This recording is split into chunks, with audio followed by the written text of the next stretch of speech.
Yet if the making of the working class consciousness before 1914 cannot be quantified, it is still there. In 1915 Beatrice Webb could say, "The power of the movement lies in the massive obstinacy of the rank and file, every day more representative of the working class." Whenever this massive feeling can be directed for or against some particular measure, it becomes almost irresistible. Our English governing class would not dare overtly to defy it. 45 in 1880 nobody could or would seriously have made such a statement. The two nations of Disraeli were now no longer the rich and the poor, but the middle class and the working class, a working class which, in its physical environment, its practices and reflexes, is recognizably, at least in the industrial areas, as Richard Hogarth describes it from interwar experience. Insofar as it was not deferential, apolitical, and apathetic, its politics were no longer implicit in a general belief in the rights of man, workers being merely one large section of a comprehensive the people. The politics of Chartism, whether as an independent mass movement or as part of liberal radicalism, fade out. The last movement of this type was founded very nearly at the same moment as the Labour Representation Committee. It united the mid-Victorian left of Reynolds News, which inspired it, powerful Lib-Lab figures like Howell, Fenwick, and Sam Woods, with new Unionists on the socialist left, Tom Mann, Bob Smiley. John Burns blessed it. Yet this National Democratic League disappears by 1906 after a few years of by no means negligible influence. I doubt whether any general history of Britain in this period so much as mentions its name. Even Labour historians treat it as little more than a footnote. The future lay with the Labour Representation Committee, and the essence of its programme, whatever it was that it specifically served the demands and aspirations of the working class. Let me conclude with yet another minor. I choose Herbert Smith, 1862 to 1938, because he was neither a chapel activist nor a man one would associate with ideology or, in spite of his enthusiasm for education, with much reading. He was probably as close to the average pitman as any leader, even among miners, even in South Yorkshire, has even been, a slow, hard, reliable man, keener on cricket and Barnsley Football Club whose matches he attended religiously, than on ideas, a man more inclined to ask opponents to step outside than to argue. Herbert Smith advanced steadily from checkweightman to the presidency of the Yorkshire Miners and eventually, in the 1920s, the Miners' Federation. In 1897, at the age of 35, he decided to support the ILP. It is the late age of this decision which makes his conversion significant. Henceforth he remained a socialist, and while in the 1920s he hammered the communists, by Edwardian standards he was a rather left-wing ILPer. It was clearly not ideology that attracted him. It was the experience of the miners' struggle, and that the socialist demanded what he thought the miners needed, a legal 8-hour day, a guaranteed minimum wage and better safety. But his choice also expressed a visceral, a militant, and profound class consciousness which found visible expression in his dress. Herbert Smith was famous for his cap. A biography of his has been written under the title The Man in the Cap. 46 He wore it like a flag. There is a photograph of him in old age, as mayor of Barnsley, with Lord Lascelles in the elongated elegance, bowler and furled umbrella of his class and the chief constable in a frogged uniform.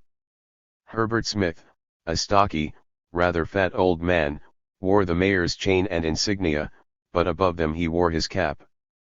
One could say a lot about his career, not all of it complimentary, though I defy anyone to withhold all admiration from the man who, in 1926, sat at the negotiating table in his cap, minus his false teeth which he had put on the table for comfort, and said no on behalf of the miners to the coal owners, the government, and the world. All I want to say here is that Herbert Smith as a labor leader and his career would have been unthinkable in any earlier period of labor history, perhaps also in any later one. He was made by, and he helped to make, the new working class whose emergence in the decades before 1914 I have tried to sketch. Among the millions of men in caps he was certainly exceptional, but he was exceptional only as a particularly majestic tree is in a large forest.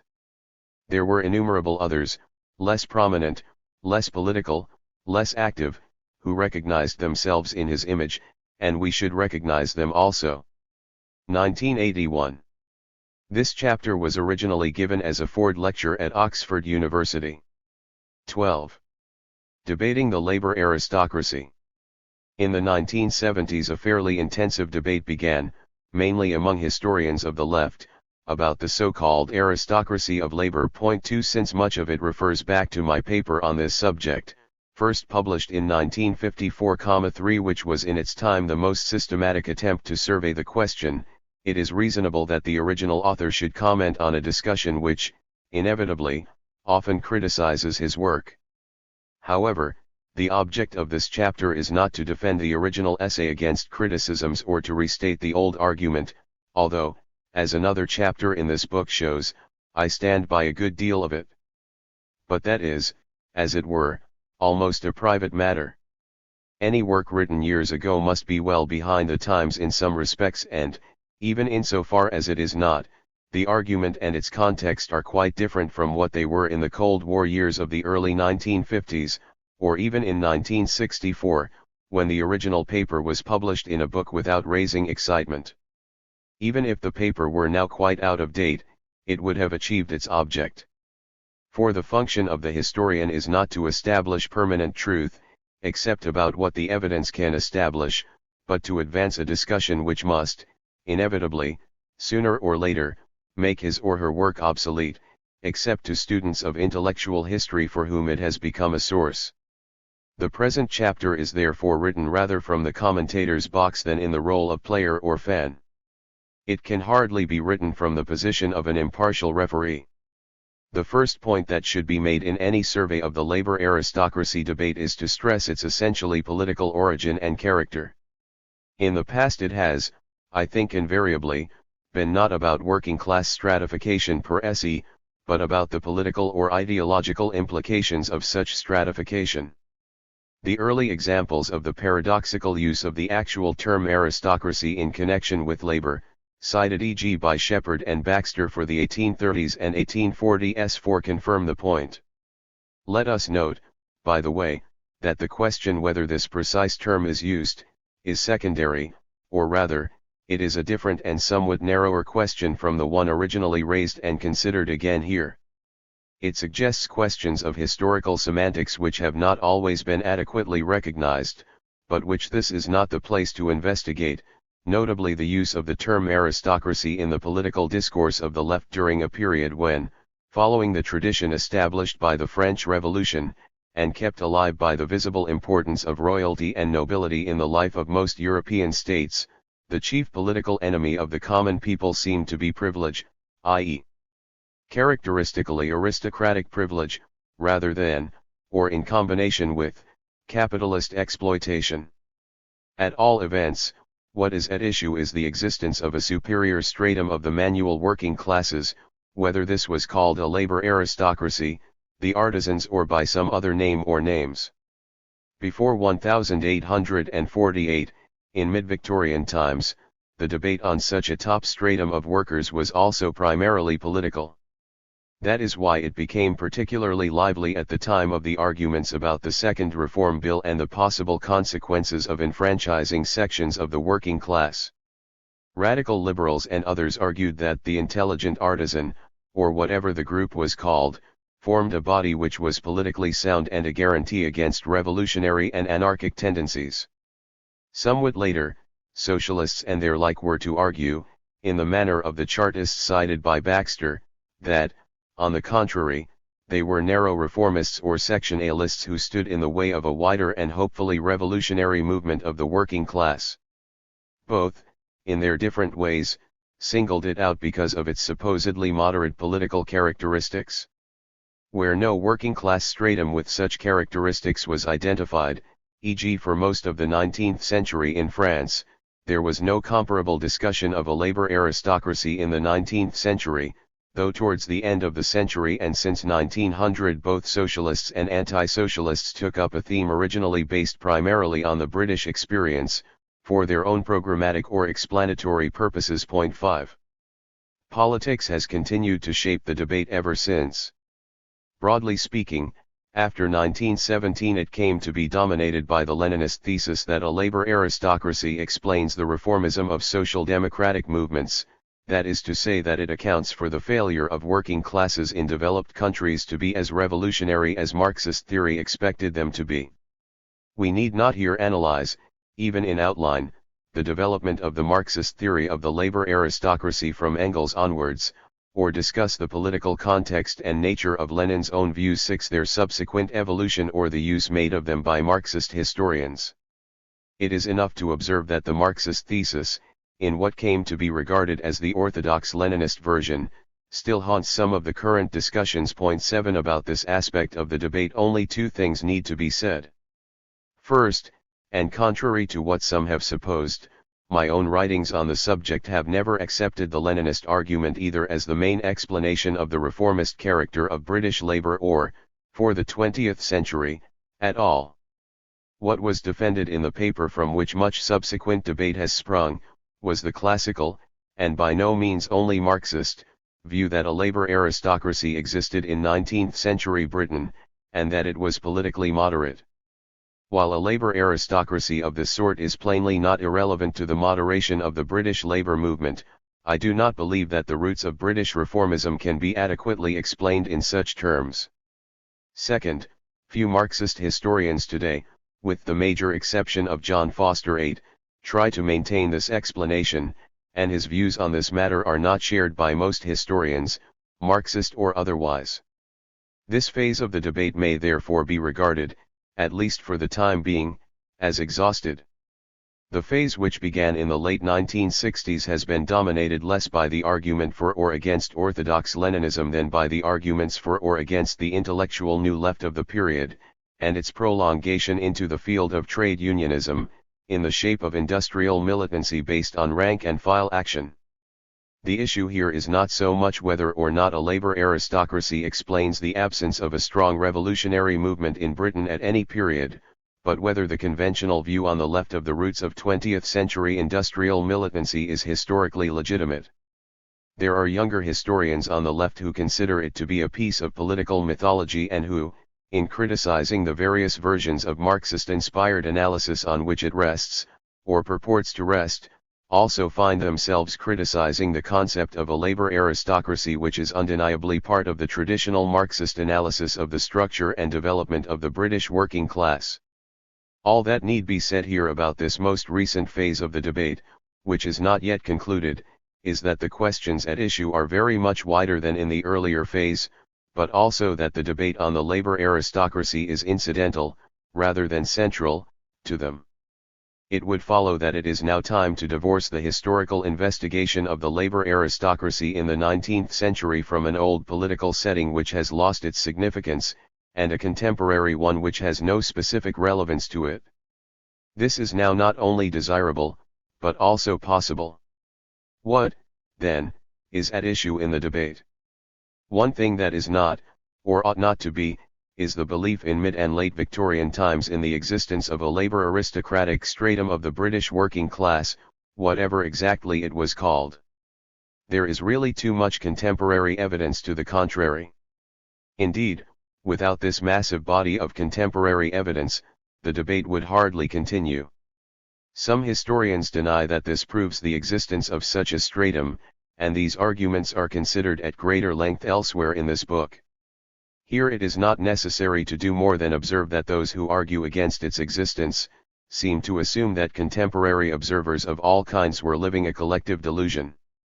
It is, of course, not impossible that the labour aristocracy, under whatever name, was a Victorian equivalent of unidentified flying objects, but it seems simpler to assume that we are dealing, somewhere inside the cloud of contemporary words, with an observable social phenomenon.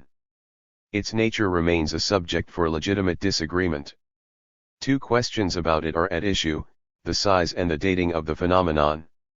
On the dating, many writers since 1954, not least E.P. Thompson, have taken the view that I was mistaken in supposing that a labour aristocracy did not exist before the 1850s. They are obviously right, inasmuch as a superior stratum of artisans, the trades, and perhaps others existed before the great mid-Victorian turn, as indeed was not denied, and it is also now clearly established that terms like an aristocracy of labor were more frequently used before the 1850s than I had supposed. The relevance of this earlier upper stratum to the present debate will be considered below. As to whether we regard it as a labor aristocracy in the sense of the period 1850 to 1914, this is a question not so much of fact as of judgment. If we believe that the making of the working class in the modern sense was more or less achieved by the 1830s, it is logical to project the later labor aristocracy backward into that period.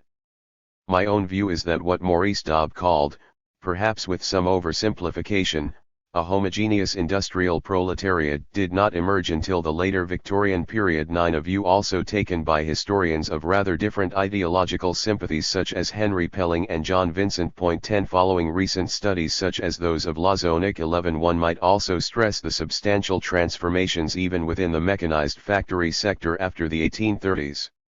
The case need not be argued here. It may merely be pointed out that, as so often in history, the answer to an apparently factual question may differ if the general context of the question is not the same. How large was the labor aristocracy? Here a more serious difficulty arises, which the 1954 paper did not recognize, and which others have not recognized either, though Pelling hints at it. 12 Marxist students have been inclined to apply the term to a more restricted stratum than many Victorian observers, i.e. to a group of workers estimated by contemporaries at 12 to 13% of the workers and by myself at up to 15%. Victorians writing about such a stratum sometimes thought of a much larger stratum, as did Edith Simcox, who actually used the term aristocracy of labor, in 1885, or Rowntree, whose Class D included all those with regular standard earnings rather than only the most highly paid or favored. The question of size does not seem to have bothered recent students. Cross-Sick 13 does not even attempt a numerical estimate. Of course, if this larger stratum were not excessively large, and could be defined as a working class stratum socially distinct from a working class plebs, and not only statistically, a relatively larger size would not in itself affect the argument. In any case, Booth himself regarded his Class E as a socially miscellaneous group and thought that only in a very general way of speaking do these people form one class. 14 Still, the problem of the relation between the 10 to 15%, an order of magnitude, broadly, like that of unionized British workers before the new unionism, and the larger group, whose upper limits correspond, perhaps, to the 40% of workers who may have been members of friendly societies, remains to be clarified. If we are speaking about something closer to 40% than to 10% of the working classes, then the metaphor aristocracy risks misleading the uninformed, and a different word might be more apposite. A third, and connected, question in the debate concerns the nature and composition of the labor aristocracy. Is it to be defined functionally by its relation to the process of production, e.g. by skill? Or by its economically favored position which may or may not reflect its functions? Or by its lifestyle and beliefs? Or by its relative position in the social hierarchy? Or by a mixture of all these, and if so by what mixture? By the accepted social criteria of Victorian Britain it belonged to the respectable as distinct from the rough classes, but respectability, at least as an aspiration, extended much beyond its limits, as Robert's classic Slum shows. 15 Similarly it was regarded as part of a broad stratum of shopkeepers, small employers and, until the end of the century, office workers, the Victorian lower middle class. Recent work as by Cross-Sick and Gray has suggested that in Victorian Britain they formed the core of that class, given the small numbers of white-collar workers, the exiguousness of the central and local bureaucracy, and the absence of a self-conscious political stratum of independent handicraft masters. Indeed, a point I want to return to later, the absorption of the traditions and even the vocabulary of the old handicrafts into the skilled labor movement is characteristically British. Statistically the independent artisan masters no doubt continue to exist, socially they become invisible, unlike, say in Germany. I suggested long ago that the emergence of a new and mainly white-collar lower middle class, which wedged itself into the intermediate position between the old labor aristocracy and the middle classes, is one main reason for the growing incorporation of the labor aristocracy into a wider proletarian culture and movement, and there is certainly evidence for this social relegation of the labor aristocracy by the Edwardian period, in spite of its continued economic advantages. Was the criterion functional? Yes and no. The model or ideal type of the labor aristocrat, as the term artisan indicates, was that of the pre-industrial skilled craftsman who had learned his trade by apprenticeship, as distinct from the laborer who had neither trade nor training. How common the ideal type artisan actually was in Victorian Britain is an interesting question which remains to be answered concretely and quantitatively. However, two important points should be noted. First, as I already suggested, not all tradesmen were labor aristocrats. Second, any group of workers which could establish the economic advantages of the artisan, notably an institutionalized scarcity on the labor market and some control over its own work, was assimilated to artisan status. Cotton spinners established this position and status, not through any difficulty in acquiring their skills, but through the institutionalized exclusion of most piecers from the job. White has called them contrived aristocrats as distinct from, say, the tape sizers, one of the groups in the cotton industry able to enforce a real apprenticeship system. 16 Lazonik 17 has lately argued, in my view convincingly, that mule spinners, after the destruction of their original privileges in the 1830s, were re-aristocratized by the reluctance of the masters to develop a more costly system of direct workshop management, which therefore, and probably at considerable long-term cost to British capitalism, left certain groups of workers as a sort of sub-managers or supervisors or maintainers of factory floor discipline. If I understand him right, he disagrees with Foster, inasmuch as he does not believe that this was deliberate policy. Reed and McClelland 18 argue that the position of the late 19th century shipyard platers was similar, though of course by traditional standards they would be genuine artisans whose skills had been simplified and narrowed to the point where they no longer had the natural protection of a genuine scarcity. One might go further and suggest that mechanization and the subdivision of processes which would, as J.W.F. Rowe pointed out long ago, 19 have reduced a lot of engineering fitters to little more than a laborer's rate, made an increasing number of even the genuinely apprenticed artisans depend on a contrived rather than a natural aristocracy of labor. They would, as a group, have been lost without powerful craft unions. This brings me to a crucial division of opinion. As against several colleagues who have primarily stressed the cultural element in the labor aristocracy, its lifestyles, ideology, etc. I remain sufficient of a traditionalist Marxist to stress its determination by the economic base. Of course, nobody would deny the autonomy of the cultural element, and I may well have pushed the economism a bit farther in 1954 than I would do today, but the basic argument stands. Only men who could expect a certain level of wages, which in the 19th century indicated relative scarcity in a free market, however this was obtained, could enjoy the lifestyles and develop the tastes and characteristic activities of the labor aristocracy. For this you needed money, more than the usual safeguards against other than cyclical unemployment, more than the usual potential for saving. The 19th century knew that the correlation of class and money applied to all classes. Norman Gash has recently reminded us that in general men who were raised to the peerage had first to prove that they were rich enough to live like aristocrats. 20. Now it may be held that voluntary collective organization and, above all, unions, were essential to the social existence of a labor aristocracy, because under 19th century conditions their relative scarcity could only be maintained by collective action, or their capacity to save and their relative social security ensured by it. If unions, for whatever reason, were ineffective or only locally or intermittently effective, as perhaps in France, I doubt whether a permanent proletarian labor aristocracy could emerge, though islands of privilege could exist. If the way out of the working class was relatively open, as I think was the case for white Protestant 19th century Americans, it would not need to develop. Now in Britain, craft unionism, whatever the reasons for its unusual success, had three additional functions. It reinforced the collective consciousness of each skilled occupation by establishing a standard rate within it, irrespective of individual differences.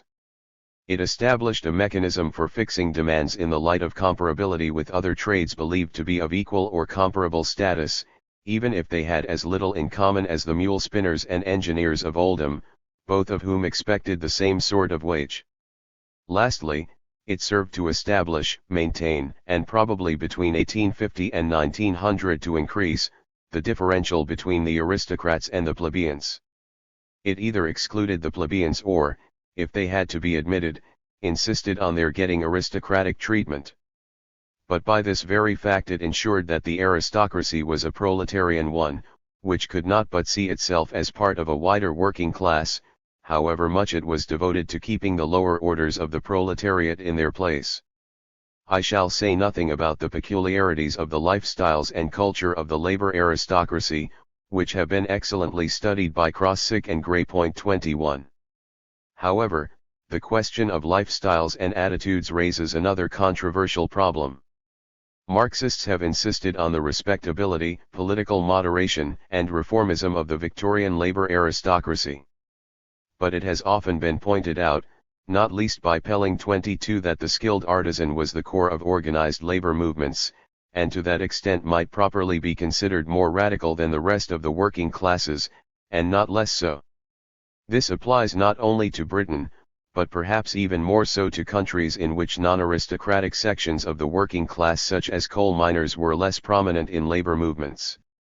It is now accepted that the cadre of continental, and often frankly social revolutionary, mass movements, also consisted, as in Germany, essentially of skilled and largely of apprenticed artisans such as woodworkers, printers, cigar makers, and increasingly metal workers. This is also notoriously true of many communist parties. Here Marxists must practice some self-criticism. Starting with Engels in the 1890s, they long tended to counterpose the masses, allegedly less corrupted and potentially more revolutionary, to the reformist labor aristocrats, thus attempting to explain the failure of the working class to be as subjectively revolutionary as they expected it to be. For an iconographic version of this view, see here. This cannot be maintained. Without arguing the case at length, it seems preferable to rely on three propositions. First, that it is wrong to suppose that any particular class or social stratum is subjectively and incorruptibly revolutionary per se, i.e. independently of the concrete historical situation in which it finds itself. Second, it is wrong to suppose that subjective revolutionary attitudes are simply and directly correlated with poverty and oppression. Third, it is a fact that, broadly speaking, the unskilled proletarians, though probably more riotous, were in the 19th century distinguished chiefly by being less politically conscious and far less organizable than the skilled. Of course it is true that, insofar as any workers in late Victorian Britain were revolutionary, it was the overwhelmingly unskilled Irish. But they almost certainly sympathized with revolution not because they were laborers, but because they were Irish, and they were apt to think in terms of insurrection because a tradition of armed rebellion formed part of the political experience of their country, as it did of some other countries, but not, in any living sense, of Britain. It is therefore wrong to contrast a reformist labor aristocracy with Engels' sons of the Chartists whose revolutionary instincts had somehow been stifled or kept under control by labor aristocratic reformism. However, having said this, there really is no denying that the labor aristocrats, so long as their privileged position lasted, were not aiming at the overthrow of capitalism, and were indeed both subjectively and objectively furthering the subaltern integration of the workers into the system. The fact that most proletarian socialists, some tens of thousands at most before 1914, were labor aristocrats no more proves that the labor aristocracy as a whole was socialist than the fact that Oxbridge in the 1930s produced a fair number of communist intellectuals proves that Oxbridge students as a body were revolutionary, or the fact that Hampstead became an epithet for labor intellectuals between the wars proves that this most bourgeois of all London constituencies was labor. In fact, it has only once in its history elected a Labour MP, or any non-conservative MP, and that was in the 1960s. To identify the Labour aristocracy in its period of glory with a moderate and reformist Labour movement remains correct. Such strata could be politically or socially radicalized when their position was threatened or undermined. This is what has happened in the 20th century, which is why the classic Marxist analysis of the Labour aristocracy, whatever its relevance for the 19th century, plainly ceases to be useful after 1914, except, paradoxically, for the opposite purpose to the one for which it was originally devised. If it explains anything, it is how and why respectable skilled craft unionists defending their privileges found themselves, as Hinton showed 23, turning into Bolsheviks. As Prothero demonstrates 24, the same was true of many old, unrevolutionary, pre-industrial artisans in the early 19th century, whose initial aspirations amounted to little more than to maintain or restore a social order which respected their trade, and the rights and expectations of the skilled and honorable journeyman within it. But here a significant difference between British and continental artisan strata of this kind should be noted. It seems that continental artisans, notably the French, turned to primitive mutualist or cooperative socialism much more massively than their British equivalents, though with similar ideological justifications.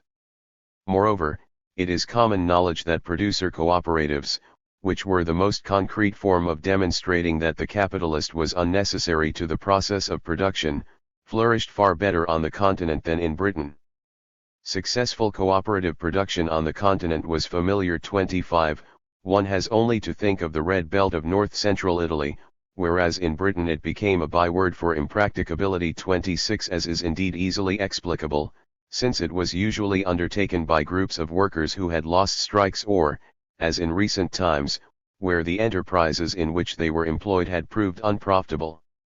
It is not necessary to give reasons for this difference here, though one may suggest in passing that it reflects the much greater erosion, in Britain, of independent small-scale artisan production by the earliest of the great industrial transformations. But, whatever the reasons, the British artisans entered the mid-Victorian period very much less steeped in a tradition of artisan socialism than the French, and therefore with a much smaller built-in resistance to the political economy and ideology of liberal capitalism, so long as it did not challenge their existence as a favored working-class stratum. This brings us to a final observation. It is now widely accepted that the British labour aristocracy, and indeed all British labour organisation was, until at least the 1880s, deeply marked by its pre-industrial heritage, and in particular by that of the pre-industrial elite of journeymen. A great deal of recent work converges on this conclusion. It penetrates Prothero's excellent work, is implicit in Raphael Samuel's reminder of the very incomplete mechanization of the first industrial economy, which, paradoxically, returns to a view expressed with different ideological perspectives by Clapham, and is supported by R.A.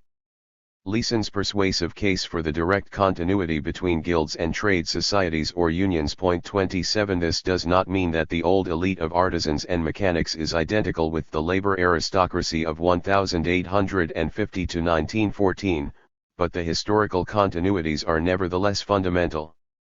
Until the revival of socialism in the 1880s, and perhaps even long after, it is important to see what parts of the pre-industrial heritage survived among artisans, what parts they modified to adapt to their new situation, how they modified it, and at what point they reached the limits of modification and adaptation and found themselves obliged consciously to innovate. In short, the discussion of the labor aristocracy must be widened and chronologically extended into a more general study of the artisan heritage as a whole, and this is in fact now being done. Or, to put it differently, the junction must be made between the study of the labor aristocracy, which has been essentially centered on the later 19th century, and the revived interest, among historians, in the early industrial and proto-industrial period. At the same time, the actual heritage of the labor aristocratic period, i.e. of a uniquely strong labor movement in Victorian Britain established predominantly on a craft basis, ought to be much more seriously analysed. After all, it has determined the shape and nature of British trade unionism to this day.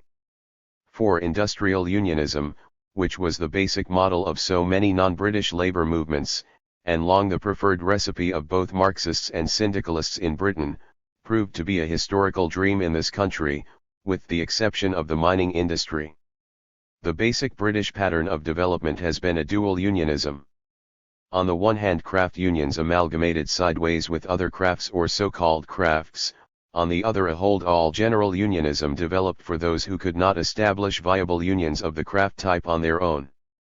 As the distinction between the Victorian labour aristocrats and the rest was eroded, these differences have also diminished.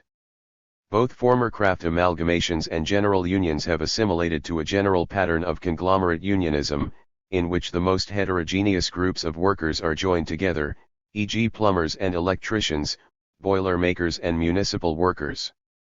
But what is left is the coexistence of rival unions within the same industry and, indeed, enterprise and plant, and a tradition of embittered sectionalism, of job monopoly and, theoretical, inflexibility, of demarcation disputes and the struggle to maintain a group's position in the proletarian hierarchy. To what extent this pattern, and the adaptation of craft union tactics to groups of workers remote even from the contrived aristocracies of the 19th century, is, like so much else in Britain, determined by the peculiarities of our industrial past, is a question which must interest labour historians. At this point these reflections on the labour aristocracy debate may be concluded, for the time being. To summarize, one might say that much of the revived debate on this subject is beside the point, since it polemicizes against a quasi-Leninist view of the origins of British reformism which is no longer tenable, and which some students of the labour aristocracy have never held. Some of it is part of a wider conceptual debate about the relation between, in Marxist terms, base and superstructure, between economics and culture, between class and status. This is a very general complex of questions, and the labour aristocracy is merely one of many pegs on which it can be hung. By implication rather than explicitly, it is also a debate about the specific character of British industrial development, and therefore about the making and the transformations of the working class within it. Perhaps this would benefit by being made more explicit. Concretely, however, it has produced three interesting developments. First, it has contributed to a notable advance in our understanding of the notion of a labour elite in Victorian Britain, though the specific character of its lifestyles and its independent but subaltern ideology, on which recent work has tended to concentrate, do not exhaust the subject. This understanding is limited by the continued fuzziness of the distinction between such elites and the rather larger bodies of respectable and regularly employed workers. If the concept of a labour aristocracy is vulnerable, here is its Achilles heel. A very much fuller investigation of the contemporary vocabulary of social classification, and the models of society which lie behind them, is much needed. Second, it has produced some important work on exactly how developments in technology and management enabled some groups of workers to establish themselves as labour aristocrats, how these positions could be defended and how they were eventually undermined. Lastly, the study of the labour aristocracy has logically led historians back into the wider study of its evolution out of the pre-industrial artisans, and consequently into the long-neglected prehistory of industrial Britain and its working classes. The concept of a labour aristocracy remains controversial. It may or may not survive as a tool of analysis for Victorian Britain, though it is difficult to see how it can be entirely dispensed with. 28 But whatever its future, it has proved profitable for historians. 1979. 13. The aristocracy of labour reconsidered. That Victorian observers in Britain believed in the existence of a superior stratum of manual labouring classes described in various ways, but also by such terms as an aristocracy of labour or an aristocracy of the working classes, one is not in doubt. The superiority of this stratum or group was both economic, higher and more regular wages, greater chances of saving, social. There is as great a social gulf fixed between some working class neighbourhoods in my parish and some others, than between my own plain and what shall I say, the Duke of Devonshire's too, political and cultural. Its members were respectable, the respectable artisan classes 3, or, as Victorians would have preferred to put it, moral. They were believed to shade over into, and indeed were sometimes classified as belonging with the lower middle classes. The artisan is really more connected in feeling with the small shopkeeper than with the unskilled workman. However, though the rift on either side of this stratum was deeper below than above, for the stratum was also, in its own and observers' minds, essentially associated with such organizations as trade unions, cooperatives and, of course, friendly societies. For the Athenaeum in 1866, the higher working class whose admission to the franchise was suggested, consisted of trade unionists and cooperators. 5 They clearly belonged to the world of labor. As for social mobility between this elite and the lower strata, it was said, no doubt with journalistic exaggeration, that we have here two radically different classes living under wholly different conditions, which scarcely allow the individual to pass upwards from one to the other. 6 At all events, the physical differences between working class strata struck both middle and working class contemporaries. The physical condition of children from the highest class of labor in Rowntree's York was distinctly better than the rest. 61.2% of boys and 65.2% of girls, aged 3 to 13, were described as very good and good, as against 27.5%, 28.7%, from the middle class of labor and 17.4%, 16.7%, from the poorest strata. The average difference in height for boys was 3 inches between the top and bottom strata, almost 1 inch between the top and middle, and in weight 5 pounds and 2 pounds respectively. 7 Small wonder that John Burns noted the difference in physical size between the old and new Unionists at the 1890 TUC. 8 In short, contemporaries took the existence of such a stratum for granted, and so may we. It has been so much taken for granted that a variety of theories have been developed about the political, and the wider historical, significance of its existence and its social, political, and ideological attitudes. Indeed, its discussion as a special stratum of labor has constantly been mixed up with political debate. It first entered the public domain during the debates on the Second Reform Bill and its possible consequences. From the 1880s, Marxists took it up. The term does not occur in Marx or in Engels before that decade. Broadly speaking, liberals and radicals congratulated themselves on the solid worth of this group and its immunity to social disorder and revolutionary appeals, while revolutionaries regretted these characteristics, and used the existence of a labor aristocracy to explain the lack of appeal of their cause. The classical formulation of the thesis that the reformism of the British, and by extension of other, labor movements and social democratic parties was due to it, occurs in Lenin, who based himself on both Engels and the Webbs. 9 Neither the classic liberal view of the intelligent artisan nor the classic Leninist or quasi-Leninist explanation of the roots of British labor reformism are today widely held.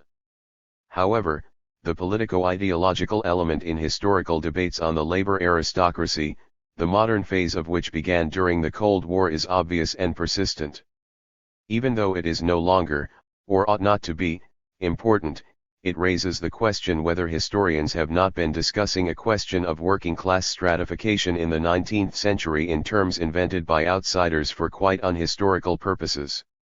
It may therefore be useful to begin by returning to the Victorians' own ways of classifying the working classes or industrious classes, for even if their criteria of classification were, like our own, in some respects imposed on social reality a priori, they nevertheless attempted to reflect aspects of that reality. Unfortunately, in Britain, unlike France, there have been no systematic quantitative studies of political vocabulary, and we are in the dark even about such elementary data as how, when, and by whom the distinction between the working classes and the working class was made, how the terms were used, and how their uses changed.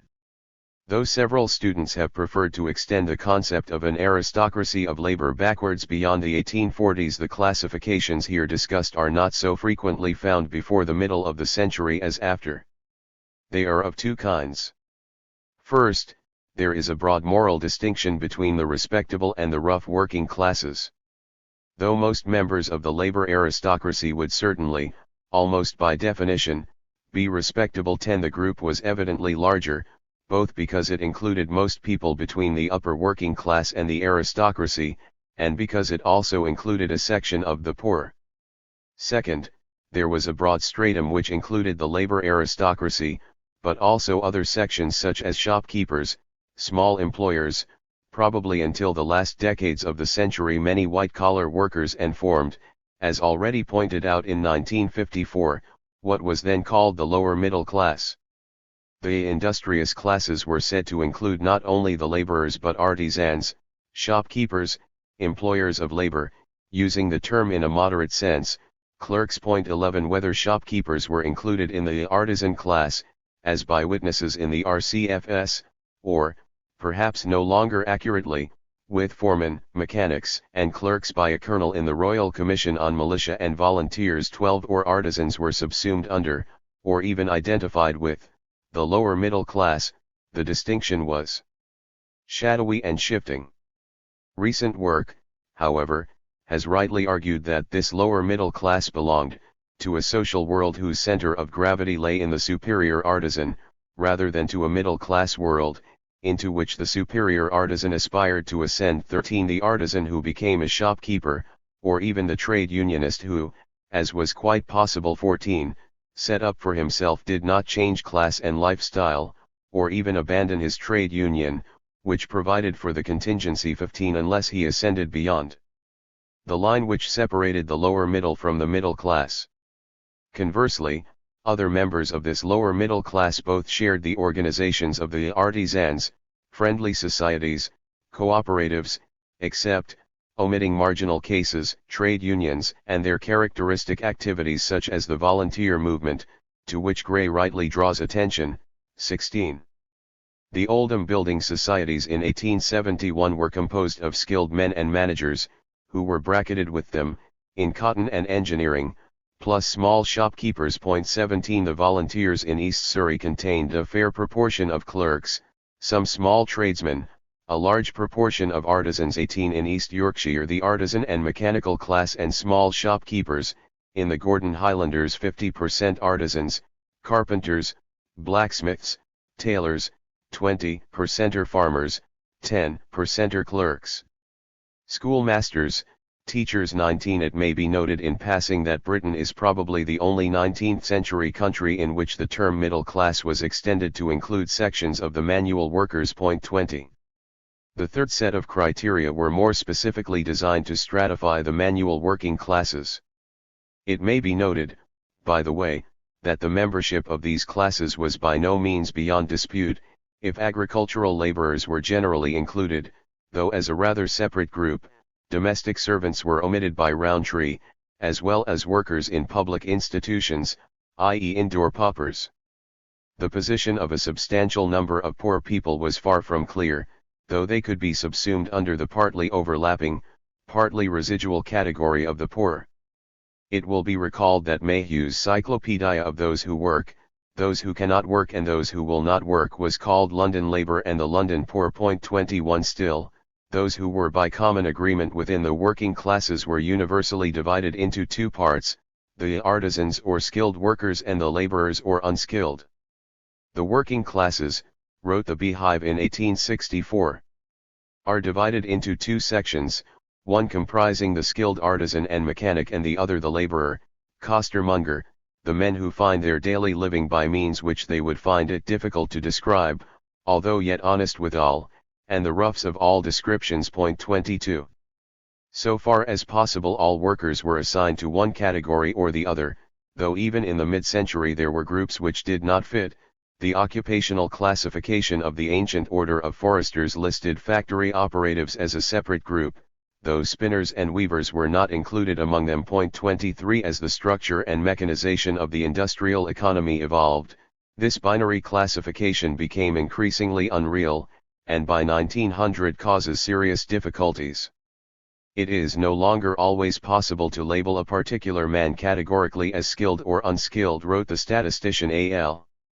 Bowley. 24 The Salvationist Bramwell Booth spoke of mechanics, operatives, and laborers. 25 The semi-skilled appear under this name, and as a special intermediate category, sometime before 1914. 26 Nevertheless, The artisan-laborer dichotomy survived as late as the 1936 Housing Act, taken over almost unchanged from a 1902 select committee which attempted to define what constituted the laboring class, by 1936 the working class, which was said to include mechanics, artisans, laborers, and others working for wages, hawkers, costermongers, persons not working for wages, but working at some trade or handicraft without employing others except members of their own family, and persons other than domestic servants, whose income does not exceed £3 a week, and the families of such persons who may be residing with them. 27. In short, the Beehive's classification had not become officially obsolete. An interesting point should, however, be noted. While laborers as a stratum, whether or not classified together with the unclassifiable poor, were rarely subdivided into subgroups other than town and agricultural, but occasionally such subdivisions are found. 28. Artisans were essentially a set of distinct occupational groups generalized into a stratum. They consisted of every description of mechanic, men of every trade, working tradesmen. However, it is not surprising that in this increasingly conventional dichotomy anyone who enjoyed the income, conditions, and lifestyles of the upper working class, was assimilated to the conditions of the artisan, whether or not he was anything like the skilled tradesmen who originally formed the core of the artisan group. Locomotive drivers, cotton spinners, and the later boiler makers could thus be bracketed with joiners, pattern makers, and shipwrights. However, coal miners or iron and steel workers, except for the known tradesmen such as iron molders, seem rarely if ever to have enjoyed this status. A miner who left the pit was, after all, likely to be eligible simply for a laboring job. In fact, miners readily interchanged with navvies or went out harvesting in the slack summer season. 30. Whereas bricklayers, even in periods of bad unemployment, would not go into the gasworks, for when they came back, known to have done so, and it is generally found out, they would not be accepted by their mates. It would tell against him in this way: if he is a mechanic and went to work in the gasworks in winter, they would say, he is only a gas stoker. He is no mechanic. 31. It is evident that during the Edwardian period the unreality of this binary system had to be acknowledged. The census of 1911 did so by introducing the familiar five-fold social classification, which divided the workers into three groups: skilled, partly skilled, and unskilled. But it is equally evident that for most of the 19th century it was not regarded as raising major problems of classification, except in one respect: how to consider men who were unquestionably artisans in the pre-industrial sense, but who clearly did not, or did not fully, belong to the favored upper stratum of labor. The major problem, particularly striking in the first half of the century, was the growth of mass output in manual crafts not transformed by factory or mechanization, that is to say the division of an old trade into a branch working for the high-class market and a larger group working the cheap end of trade, generally by the subdivision of the old all-round skill of the art into more specialized varieties of tradesmen trained only to undertake a limited range of processes or kinds of work. The honorable and dishonorable wings of the trade. 32.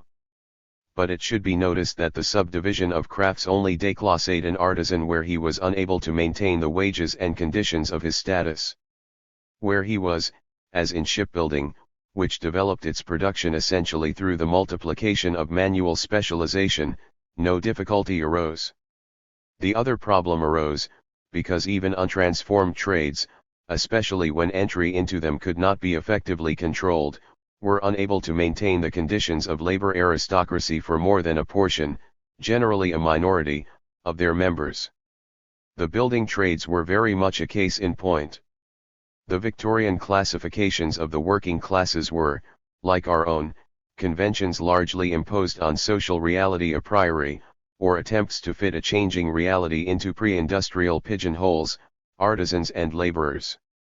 Nevertheless, they attempted to describe aspects of that reality and, as we have seen, adjusted their descriptions, no doubt with the delays due to inertia, bias, and ideology, as they were proved to be strikingly inadequate. And about the reality of the division of the workers into a more favored stratum and the rest, Whatever its exact name, there seems to have been little contemporary doubt. Most later historians have taken it for granted on the same grounds. Naturally, the favored stratum consisted, like the rest, of manual wage earners possessing the common stigmata of proletarian existence, insecurity, uncertainty, and the risk of poverty. But this is not incompatible with stratification. 34 Nobody was likely to claim that skilled engineers and shipbuilders were not better off or enjoyed higher status than, say, railway guards, though the ones were disproportionately subject to cyclical unemployment, and the others might enjoy both regularity and security. Again, workers both flowed into and out of the favored stratum. Entry could rarely be controlled institutionally, e.g. by apprenticeship, and indeed the sheer numerical expansion of the labor force would have made such restriction quite impracticable. It is inconceivable that the skilled part of the male workforce in the manufacture of metals, machines, implements and vehicles etc., which doubled between 1851 and 1891, could have been recruited exclusively by formal apprenticeship. During a period of secular economic growth, exit from higher to lower paid occupations was perhaps less likely, except by technological replacement of manual skill, but clearly every skilled or favored occupation contained a mass of marginal men, engaged in a sort of Brownian movement up and down, and some might well sink so low as to enter that bottom stratum of the casualist poor, the residuum, from which escape was virtually impossible. Yet even among the more marginal in a badly hit trade, the difference between those of skilled status and the rest was normally marked. The number of builders' laborers applying to the West Ham Distress Committee in 1905-16 was double that of tradesmen, though the proportion of skilled in the industry was, if anything, larger than that of laborers, and most in some obscure way managed to keep above the danger line. 35 Moreover, there was always a stratum of the best men who could always get work. 36 Again, it is undeniable that in a market economy what determined the wage rate and all that went with it was demand and supply rather than some objective characteristic of labor such as skill, in the sense of a qualification for work which could only be acquired by relatively long training. But in the 19th century economy, that juxtaposition of hand and steam-powered technology 37 skill implied a degree of real scarcity which could be artificially reinforced. Even in the 1960s, the Donovan Commission on Trade Unions still noted that the difficulty of acquiring their expertise protects the most highly skilled. 38 It was probably the most reliable, or rather, manipulable, way of establishing bargaining strength, as is obvious when formerly skilled occupations transformed into semi-skilled ones, managed to maintain their status. In any case, to use the uncertainties and mobilities within the working class as an argument against the existence of a labor aristocracy is to misunderstand the nature of such an elite. Its primary concern had to be the protection of the advantages enjoyed by its actual members, never mind where they came from or might go. Restrictionism or control of entry, insofar as it operated, was not an end in itself but overwhelmingly one of the instruments to achieve this protection. Craftsmen who insisted that no laborer must be allowed to take up the tools of the trade knew perfectly well that many of themselves had learned their trade in just such an illegitimate way. The effective test of their status was that they had proved their ability to earn a tradesman's rate, that they could get away with refusing to work below the rate, and could, as a group, insist on their due status and conditions, which included refusing to work with people who might be paid less, or indeed more for the job. Skill, in the sense of the difficulty of acquiring their expertise 39 except by relatively long training, was doubtless the best way of establishing and reinforcing scarcity in the market in the 19th century economy. Moreover, a nucleus of skilled workers, excessively expensive to replace or declass en masse, provided the best weapon by which an occupation could maintain its skilled status even when industrial change transformed it into semi-skilled labor. It was not necessarily the only one. The test was the ability to exclude, never mind how. And even mid-Victorian unions of bona fide craftsmen had no hesitation in excluding the weaker bargainers or more doubtful actuarial risks among otherwise eligible workers, so long as elite status could be maintained for the pick of the trade. The cotton spinners are an extreme case in point. Their actual work was at best semi-skilled, and little different from that of their assistants, the big piecers from whose ranks all spinners were recruited. A spinner normally worked with 2 or 3 assistants, pretty well all of whom knew how to do a spinner's job.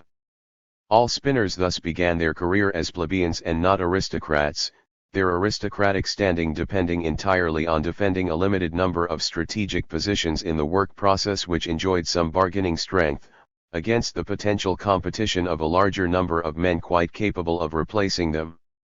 The vulnerability of their position is shown by the fact that a miner who had to give up his job through sickness or injury might well, on recovering, have to revert to piecing until a vacancy occurred at a mule, and even then he might have to take his place in the queue of piecers eligible for promotion by seniority. 40 But so long as the line between those who succeeded in becoming minders and those who did not was sharply drawn, spinners as a group were labor aristocrats, their position ratified by the level of their earnings and the differential separating them from piecers. In Oldham spinners earned 41s 10d, big piecers 19s 4d, in Bolton 45s 9d and 15s 9d respectively, 1914. Could a labor aristocracy be said to exist where this line was hazy or absent, i.e. where the strategies of craft unionism were inapplicable? Probably not, insofar as the criterion of such a group was economic, but the question must remain open. This does not mean that there could not be non-aristocratic groups in the top wage brackets, or indeed enjoying certain advantages over others in their occupation. But one would hesitate to class coal hewers as labor aristocrats, if only because no case is known in that century where this grade of miners attempted to form or succeeded in forming a separate hewers' union, as distinct from forming the core of unions of all miners. Conversely, the only groups on the railways which tended to form separate craft unions were the footplate men whose road to promotion was quite separate, once the boy's initial step on the road to the footplate had been taken. Lateral transfer from other grades to locomotives does not seem to have occurred. An interesting and ambiguous case is that of foremen, or similar supervisory workers. While management fairly consistently and in the end successfully attempted to separate them out as a group from the rest 41 in skilled trades, the tradesmen among whom they were recruited continued, so far as possible, to regard them as members, and indeed as representatives of the trade. 42. Yet the labor aristocracy, natural or contrived, was not merely a matter of higher wages and status. The very fact that these men felt themselves to be a select minority, selected by the employers, gave them a feeling of personal superiority. Spinners, in the words of their union secretary, James Maudsley, belonged to the giants, in working capacity, picked out from among the mass of the slow and unsteady ones. 43 Maudsley looked down on those who could not make it, and had to leave the industry when not promoted, for some unskilled job, as laborers, hawking, portering, in the coal trade, or who remained piecers all their lives with an occasional attempt at spinning in the case of the sickness of the spinner. 44. Artisans, recalls Robert Roberts, considered themselves culturally and socially superior beings. 45 And indeed, their superiority could even be maintained by the Darwinian arguments so congenial to late Victorians. The progressive raising of the common rule, argued the Webbs, by constantly promoting the selection of the fittest, causes an increasing specialization of function, creating a distinct group, having a standard of life and corporate traditions of their own which each recruit is glad enough to fall in with. 46. The attempts to deny the existence of a labor aristocracy are thus unconvincing, though of course there can be legitimate disagreement about its size, composition, characteristics, social and political significance and other matters. 47 It is not even seriously undermined by pointing to the undeniable sectionalism of British trade unions, for the existence of vertical divisions within the working class does not prove that they are more significant than horizontal ones. Sectional struggles, such as the shipyard demarcation disputes which form the background to Reed's critique, were disputes for monopoly rights, i.e. for artisans defending their status or those with chances of acquiring it, for recognition as members of a superior stratum. For non-artisans there were fights for monopoly rights at their more modest levels. They challenged the existence of hierarchy no more than the establishment of a monopoly of graduates in university typing pools would necessarily challenge the difference in professional status and prospects between secretaries and university teachers. Under Victorian conditions, in this respect fundamentally different from those of the late 20th century, not all groups of workers were in a position to use the methods of craft union exclusiveness with equal effect. The difference between compositors and what would still have been called printers laborers had not yet been eroded, or even challenged, even in Fleet Street. Moreover, if lesser groups could rarely shift their hierarchical position as groups, individuals seeking to do so relied precisely on the strength of hierarchy. The best chance of improvement for the Victorian labourer in a segregated occupation was to disappear from sight and turn up somewhere else, claiming the status of artisan and proving it by his ability to earn the artisan rate. His next best chance was to attach himself, by a conventional differential fixed from above, to a more favoured elite trade, say, in the building trades, to plasterers and plumbers, rather than bricklayers or painters. It was certainly not to challenge the privileges of the elite as a group. However, the argument from sectionalism can be used, not to challenge the existence of stratification but the subjective coherence of a labor aristocracy so patently composed of men of varying and sometimes not comparable skills or of no real skill, and sometimes of groups in visible competition and conflict with each other. And indeed nobody can possibly deny the existence of such conflicts, or of the much observed pecking order within the upper stratum.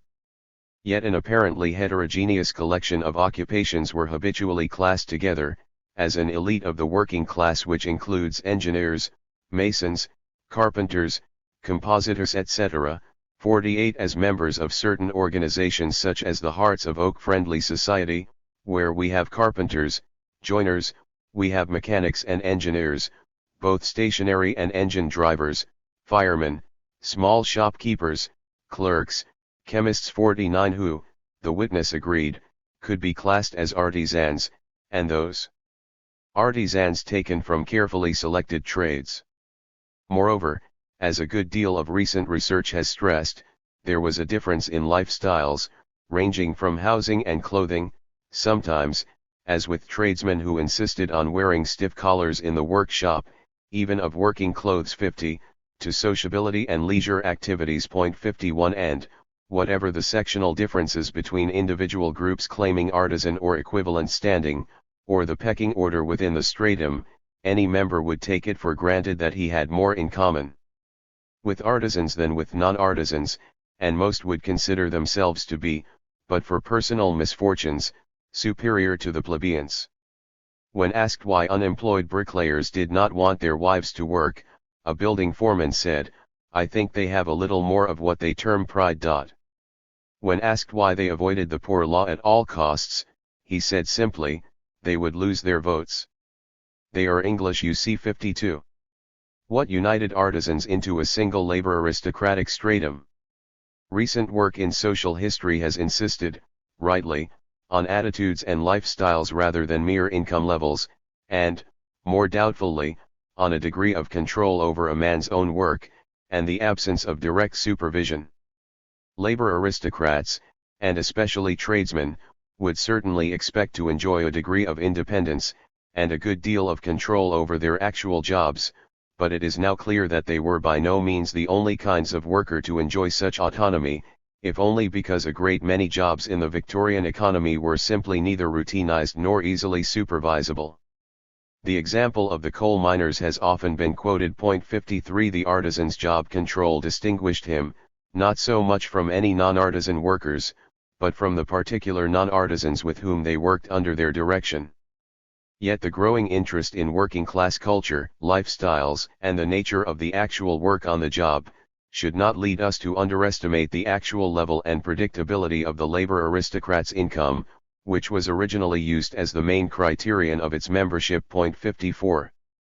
Wages were crucial to the labor aristocrat's status in three respects.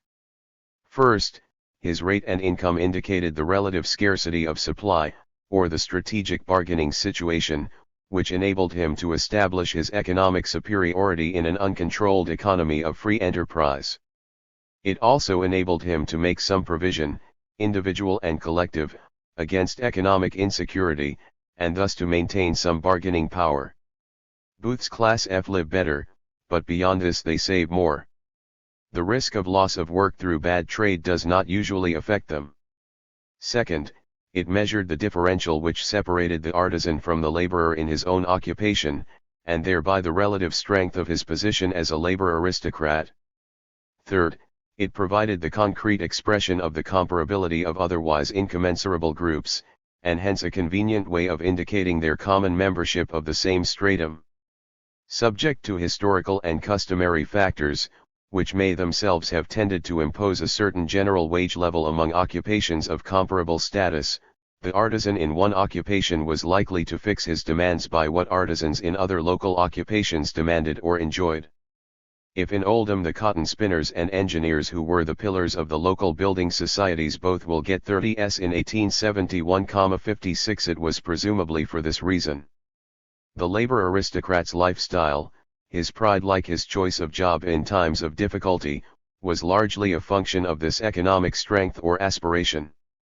Hence London bricklayers, in spite of the inability of their union to give out of work pay, would not let their wives go out to work, or apply to the poor law, which déclassed them.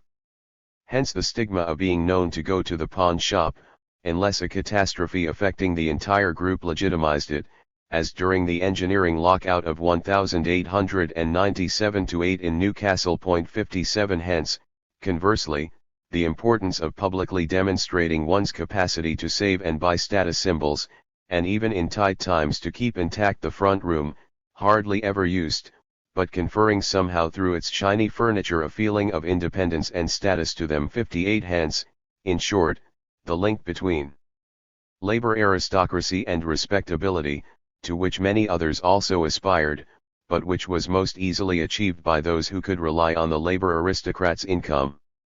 Yet, since individual resources were too exiguous for personal self-help, the labor aristocrat inevitably relied on collective methods, friendly societies, cooperatives, but above all trade unions which, in most cases, he alone was able to maintain before the end of the 19th century. Hence the familiar habit of virtually equating the 19th century labor aristocracy with the unionized sector of workers, as with Schultzgevernetz 59, who identifies the upper stratum of the workers with the main body of cooperators, of trade unionists, of members of sporting clubs and of numerous religious sects. In itself unionism is not a conclusive indication of labor aristocracy, even in craft trades, partly because its strength fluctuated, partly because most unions carried a body of weaker brothers who hung on to their status barely, if at all, by virtue of their union card, partly because some of the advantages of formal unions could also be achieved by the informal consensus of workers on the job. Organized or unorganized, the tradesmen on London building sites insisted on the same time rate for all men doing the same work, irrespective of individual productivity. It is a building trade rule rather than a trade union rule, I should say 60. Moreover, starting in mid-Victorian times with coal miners and cotton operatives, effective unionism began to extend to non-artisans. Nevertheless, other things being equal, unions were a favored elite even within the crafts, as Mayhew's discussion of the difference between the 10% of society men in the London trades and the rest, makes clear. 61 Their ability to improve their members' wages and conditions and the general superiority of both to non-unionists in the same trades, is not in serious doubt.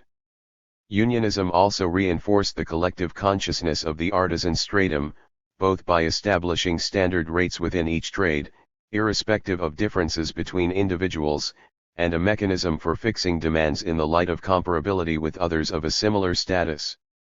Craft unionism rested on a wage differential over the less favored, and indeed sometimes set out specifically to maximize it, as with the cotton spinners, who insisted, against the employers, on working with 4 times as many piecers than management considered necessary, on the grounds that only this arrangement guaranteed them the highest wage. 62 And indeed the spinners tended to earn from about 2 to 4 times as much as even their senior piecer. 63 Relying entirely on strength of their union exclusiveness. In the second half of the 19th century it is almost certain that trade unionism served to maintain or even increase wage differentials over the less favored, though from 1900, or more precisely after 1911, mass unionization began to have the opposite effect. 64 In short, whatever its intentions, minority unionism functioned as a mechanism for establishing exclusiveness and superiority. Recent work has stressed the differences in habits, lifestyles, life expectations, and living conditions of the favored labor stratum. It is unnecessary here to summarize the various studies in this field. It has benefited not only from the growing interest in debates about the labor aristocracy, but also from the development of research into working class housing 65 leisure and sports 66 and the large field of demographic or family history. With the development of housing for the artisan market and the journey to work by public transport 67, it is likely that their residential segregation increased. 68 This is not only because the larger dwellings in more favored, and less central, areas were likely to be out of reach of all but the well-to-do artisan or the better class artisan 69, but also because others who reached the required income through high family earnings, might fail to penetrate into these more favored districts. Preferring to live with classes B and C, among whom they felt most at home. 70 Work on patterns of intermarriages is recent and patchy 71 and biased by the tendency of some occupations, artisan or not, to be largely endogamous, but undoubtedly shows, as one might expect, a distinct reluctance of artisans' children to marry those of laborers. Differences in the artisan attitude to the schooling of their children has also been noted 72, as has the familiar difference in career expectations for the children. 73 For the politically conscious, the invaluable Dictionary of Labor Biography now provides material about their reading 74 and a useful content analysis of mass circulation weeklies c. 1850 to 1890 now exists. 75 Such differences in lifestyle, though evidently dependent on a higher or more regular income, were not simply a function of better wages. If the Edwardian cooperative stores did not sell much imported meat, because, as in Sheffield, the artisan class strongly favors a good quality British meat 76, it was presumably not wholly on gastronomic grounds. It is evident that the extraordinary piano mania of later Victorian society, exceeded only by that of the United States, which provided something like one piano for every 5 to 10 British citizens 77, was not primarily musical. It symbolized respectability, achievement, and status. As a Yorkshire miners' leader stated in 1873, "We have got more pianos and perambulators, but the piano is a cut above the perambulator." 78 The point to note is that the new availability, after 1880, of what, in spite of the spread of installment buying, remained expensive goods beyond the range of the poor, was likely to increase the overt signs of status differentiation of those who could afford them. The 7 or 8 pianos a week, unless there are labor troubles, which traders could hope to sell in the boom year of 1911 in a northern manufacturing town 79, clearly helped to distinguish the minority who could afford them from the majority who could not. It is not for nothing that Rowntree describes the typical front room of the well-to-do artisan in York as used, besides formal receptions for visitors, by the husband, when he has writing to do in connection with friendly or other societies, or by the children, when practicing music. 80 Such activities did not merely mark differences in material lifestyles, but they were, by the criteria of Samuel Smiles' self-help and Victorian middle-class ideals, in themselves means of distinguishing. Because means of creating elites within the lower orders. They symbolized effort, intelligence, and education, in short, improvement. But of course, for the labor aristocracy, unlike the aspiring lower middle classes, improvement was not only individual but collective. For recent studies of the concept of respectability 81 have confirmed that, though the hunger for respectability united the upper working class strata with the remainder of the lower middle class and struggling sections of the poor, it did not imply, though it did not exclude, a simple ideological embourgeoisement. In the first place, the labor aristocracy unquestionably regarded itself as a part of the working classes, and indeed eventually of the working class, and, where organized, as in some sense a spokesman for all of it, including even the laborers 82, certainly the agricultural laborers. It is, of course, likely that there were people or groups so impoverished, marginal or rough as to be considered outside the scope and range of the working classes and the labor movement, but unfortunately this has been hardly investigated. There was no doubt an element of self-defense in this class identification. Even if artisans had wanted to barricade themselves off against the rest of the laboring classes permanently, they could not have done so, for reasons considered above. Their fortunes and differentials were bound up with those of the less skilled occupations or the masses from among whom they could be recruited and replaced, or into which, as any glance at marginal members of their stratum showed, they could easily sink. They knew themselves to be part of a working class from which, economically, they could not isolate themselves. 83 But it is also evident that the bulk of the more favored workers did not want to give up working for wages, while they could, and accepted the proletarian status as a lifetime destiny. In this respect they almost certainly differed from American workers, for many of whom wage work was, at least hopefully, a temporary stage in the life cycle. Second, it is therefore clear that their respectability was not identical with that of the middle classes, however much the two ideals had in common. It could not be, for too wide an income gap separated the top of the unquestionable working class from the bottom of the unquestionable middle class. 84 Moreover, the very process of bettering oneself by personal effort and self-help, to which both classes subscribed, had to produce such a divergence, inasmuch as for the one group self-help could not become real without collective institutions, friendly societies, cooperatives, etc. Insofar as they were wage earners, trade unionism, which was indispensable to them as a group, actually implied the opposite of the middle class ideal, namely social leveling within the organized group, that most erroneous and mischievous purpose of seeking an uniform rate of wages without regard to differences of skill, knowledge, industry, and character. 85 In crucial respects labor aristocrats, however respectable, could not behave like members of the middle class, even if they wanted to. If they did, as might happen with former trade unionists who became masters or managers, but not necessarily with those who moved sideways into penny capitalism or other petty enterprise, they had to change roles. Even the cotton spinners, who identified their interests with the prosperity of their masters and invested their funds in cotton mills, knew that this must not affect their policy as a union. 86. Moreover, though the actual symbols and indicators of respectability were often modified copies of middle-class prototypes, the concept itself was not borrowed. Something of Puritan virtues and efforts are also necessary for the collective improvement of a class, though if practiced by revolutionaries, for example, they are unlikely to be regarded as respectable by the middle class. In any case, working class respectability in Victorian times included activities, mainly connected with public houses, of which the middle classes disapproved. There is no evidence that the 200 Oldham-friendly societies who met in pubs in 1874 were by working class standards less respectable than the 26 who met in schools. Respectable, superior, and yet members of the working classes, the combination raises the much debated question of the labor aristocracy's political attitudes, or more precisely, of their moderation. As we have seen, this was asserted both by radical Victorian liberals and by Marxists, and has been consequently challenged by their critics, on the ground that the bulk of organized working class activism in the later Victorian and Edwardian periods, leaving aside special cases like mining, came from among the stratum. If anything, the labor aristocracy was therefore the nursery of the left. It is undoubtedly both true and natural that labor activists came disproportionately from within the artisan class.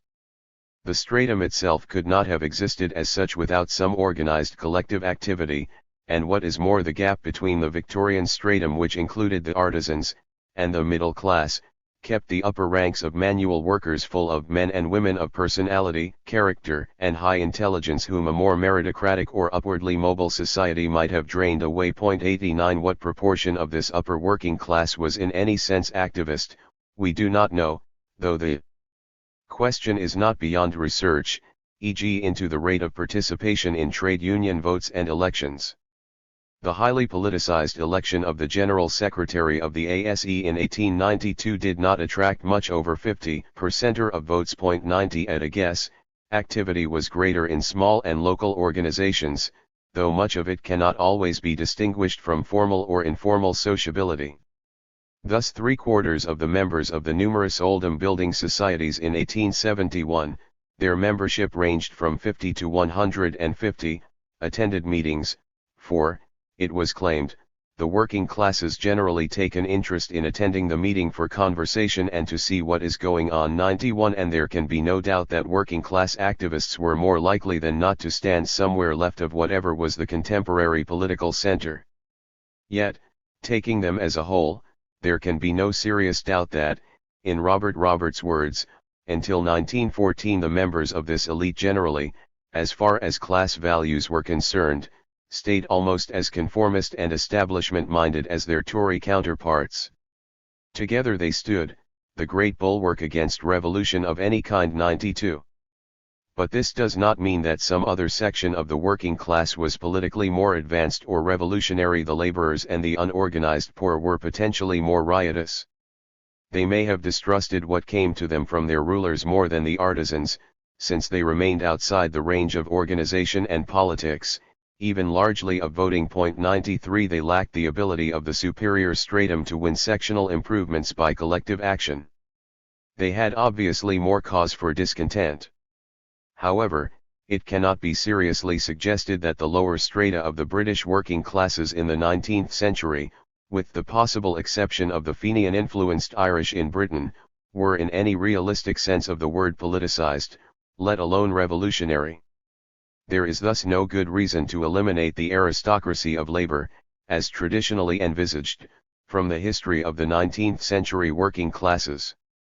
Nevertheless, some questions about it remain in legitimate dispute. The most important of these is what stratum precisely we are talking about. Modern, largely Marxist or left-wing, students have been inclined, sometimes without noticing it, to apply the term to a much more restricted stratum than many Victorian observers. They have thought rather in terms of a group which corresponds to the 12% of Rowntree's well-to-do artisans, the 12.4% of the population in Booth's East End, or the 13% of the working class in Webb's estimate of 1912.94. Of course, such strata have some significance. They would hardly have been singled out otherwise by competent social inquirers. On the other hand, such inquirers also applied terms like the well-to-do class of operatives or the prosperous aristocracy of the working classes to a larger group, say 2% of the total of urban and rural working classes, and the poor 95 or even more, as in Rowntree's Class D and Booth's Class E. And certainly for some the class primarily identified as the recognized field of all forms of cooperation and combination were those with regular standard earnings rather than only the most highly paid. It is evident that while we can reasonably speak of a minority of 10 to 15% as an aristocracy, such a term becomes unrealistic and misleading when applied to, say, 40% of the laboring classes. There are two difficulties here. First, we know too little about what united or divided the smaller group of 10 to 15% and the larger strata below them, often composed of essentially similar workers. Thus in Booth's London 1/3 of his artisans, and Booth naturally uses the Victorian dichotomy, belonged to the relatively and absolutely poor, and only 19% of the top stratum of builders, furniture and woodworkers, metal workers and sundry artisans of classes E and F to the best paid of the artisans. 96 It is equally clear that many of these less favored artisans had the same aspirations as the most favored, and tried to pursue them, evidently with less success, by the same methods. To this extent the continuum of artisan values must have stretched well beyond the labor aristocracy in the narrow sense. Indeed, almost the only groups which could draw sharp frontiers separating the strata, were what has been called contrived labor aristocrats, such as cotton spinners and boiler makers, consisting of members who, but for their unions, would have clearly not have been classified as artisans. On the other hand, as the tendency of so many London crafts in the early 19th century to divide into honourable and dishonourable, fair and foul sectors shows, there were limits to the sense of common trade membership, essentially determined by the determination of those who could organize, i.e. maintain their honorable status, to concentrate on their own affairs. The aristocratic tailors, even when accepting the desirability of a general union, confined the more marginal members of the trade to an inferior branch of the organization. The carpenters who succeeded in remaining in unions after 1834, regarded the defeat of that year as the separation of the good from the bad. 97 Once the attempt to establish universal organization in the trades, general union, had been de facto abandoned, it became clear that the strength of the mid-Victorian craft unions was based on recruiting an elite within the trade, capable of maintaining the high benefits which in turn attracted such men. That, if anything, was the real new model which distinguished the unions of the 1830s and 1840s from those of subsequent decades. When Applegarth proudly told the Royal Commission on Trade Unions that foremen from all parts of the country applied to his branch secretaries for spare men, knowing they would be good workmen and of good moral character, 98 he was not merely making a point which would appeal to middle-class commissioners. He was stressing what distinguished members of the amalgamated carpenters and joiners from the unorganized, and what gave his union its power. Certainly among the artisans there was no hard and fast line between society and non-society men. But it could be taken for granted that the trades unionist is better off than the outside workman, his wages not infrequently average a shilling or so higher, he has more facilities for obtaining work, and usually receives both sick and out of work pay. 99 And plainly, in permanently organized societies, he knew it. The second difficulty is that we do not know whether, or how far, the attitudes of the top stratum differed from those of the larger stratum, e.g. in politics, or indeed whether, en masse, they had any specific political attitudes. Until the decline of Chartism, it is reasonable to assume that most politically conscious workers would have been drawn to a broadly radical and Chartist position, always excepting the Irish, who were primarily open to the appeal of their national cause and church. From the 1880s on, class consciousness, though in itself regarded as quite separate from party loyalty, increasingly acquired a political dimension which eventually produced a class party of labor. Here, certainly, the role of the self-confident organized sector of the class, in which artisans were prominent, was notable in some regions. Thus in London the intelligent portion of socialism in Battersea was, according to Booth, chiefly to be found among the superior artisans of the Shaftesbury estate. 100. But in the intervening period it would certainly seem, in the light of Joyce's important work 101, that the workers were depoliticized as a class, choosing their political loyalties according to religion, the commitment of their employers, local tradition, community loyalties, or in other ways, roughly as they might later choose rival football teams to support. As we know, during this period even unions formerly associated with radicalism liked to stress their avoidance of political debates. 102 The Liverpool Trades Council's rules proscribed party or political matters unless bearing upon labour questions. 103 Admittedly even in this period the labour interest remained democratic radical, even in Lancashire where Tory working class activism was stronger than elsewhere. It was a minority, but, perhaps because the earlier radical Chartist ideology had been particularly attractive to artisans, a minority whose strength lay largely among men of artisan tradition. It was in the factories, including the factory labor aristocracy such as the cotton spinners, that its hold was weak.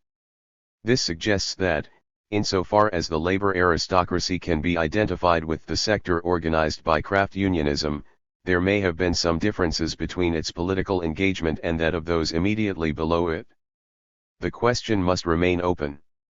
However, in the classic period of labor aristocracy, from the mid-Victorians to the Edwardians, these differences were so overlaid by the regional, local, or confessional coloring of politics that they were often difficult to discern. Where Toryism was strong, as in Lancashire, the liberal radicalism of artisan activists was more visible, but typically among such crafts as the tailors, shoemakers, building craftsmen and metal workers of various kinds who were Vincent's typical working-class liberals. 104 On the other hand, where the local or regional tradition was solidly liberal as in the northeast, they were not. Everyone was for Gladstone. Of course, given the width of the gap between class identification and political identification in the years between Chartism and the rise of a political class party of labor, the search for national generalizations about Victorian working class attitudes may not be a very profitable branch of research. All the same, these observations raise real difficulties for historians interested in the labor aristocracy. If, in much of the period regarded as its heyday, the differences in its attitudes from those of the bulk of the respectable and more or less regularly employed workers were marginal, or overlaid by local and regional patterns, then what exactly do we hope to achieve by investigating it? Can the study of this stratum survive the extinction of the political debate which gave rise to so much of it, i.e. the thesis that its specific moderation was responsible for the immunity of the British proletariat to the appeal of revolution? Since the present writer never subscribed to this thesis, readers will expect the answer yes. Study of the labor aristocracy would be pointless only if we regarded it as a pure ideological construct. But, as I argued in my original study and have tried to reaffirm in the present chapter, so far as 19th century Britain is concerned, it rests upon solid foundations of economic and political reality. 105 Social realities are there to be investigated, even if some of the theories propounded about them from time to time are wrong.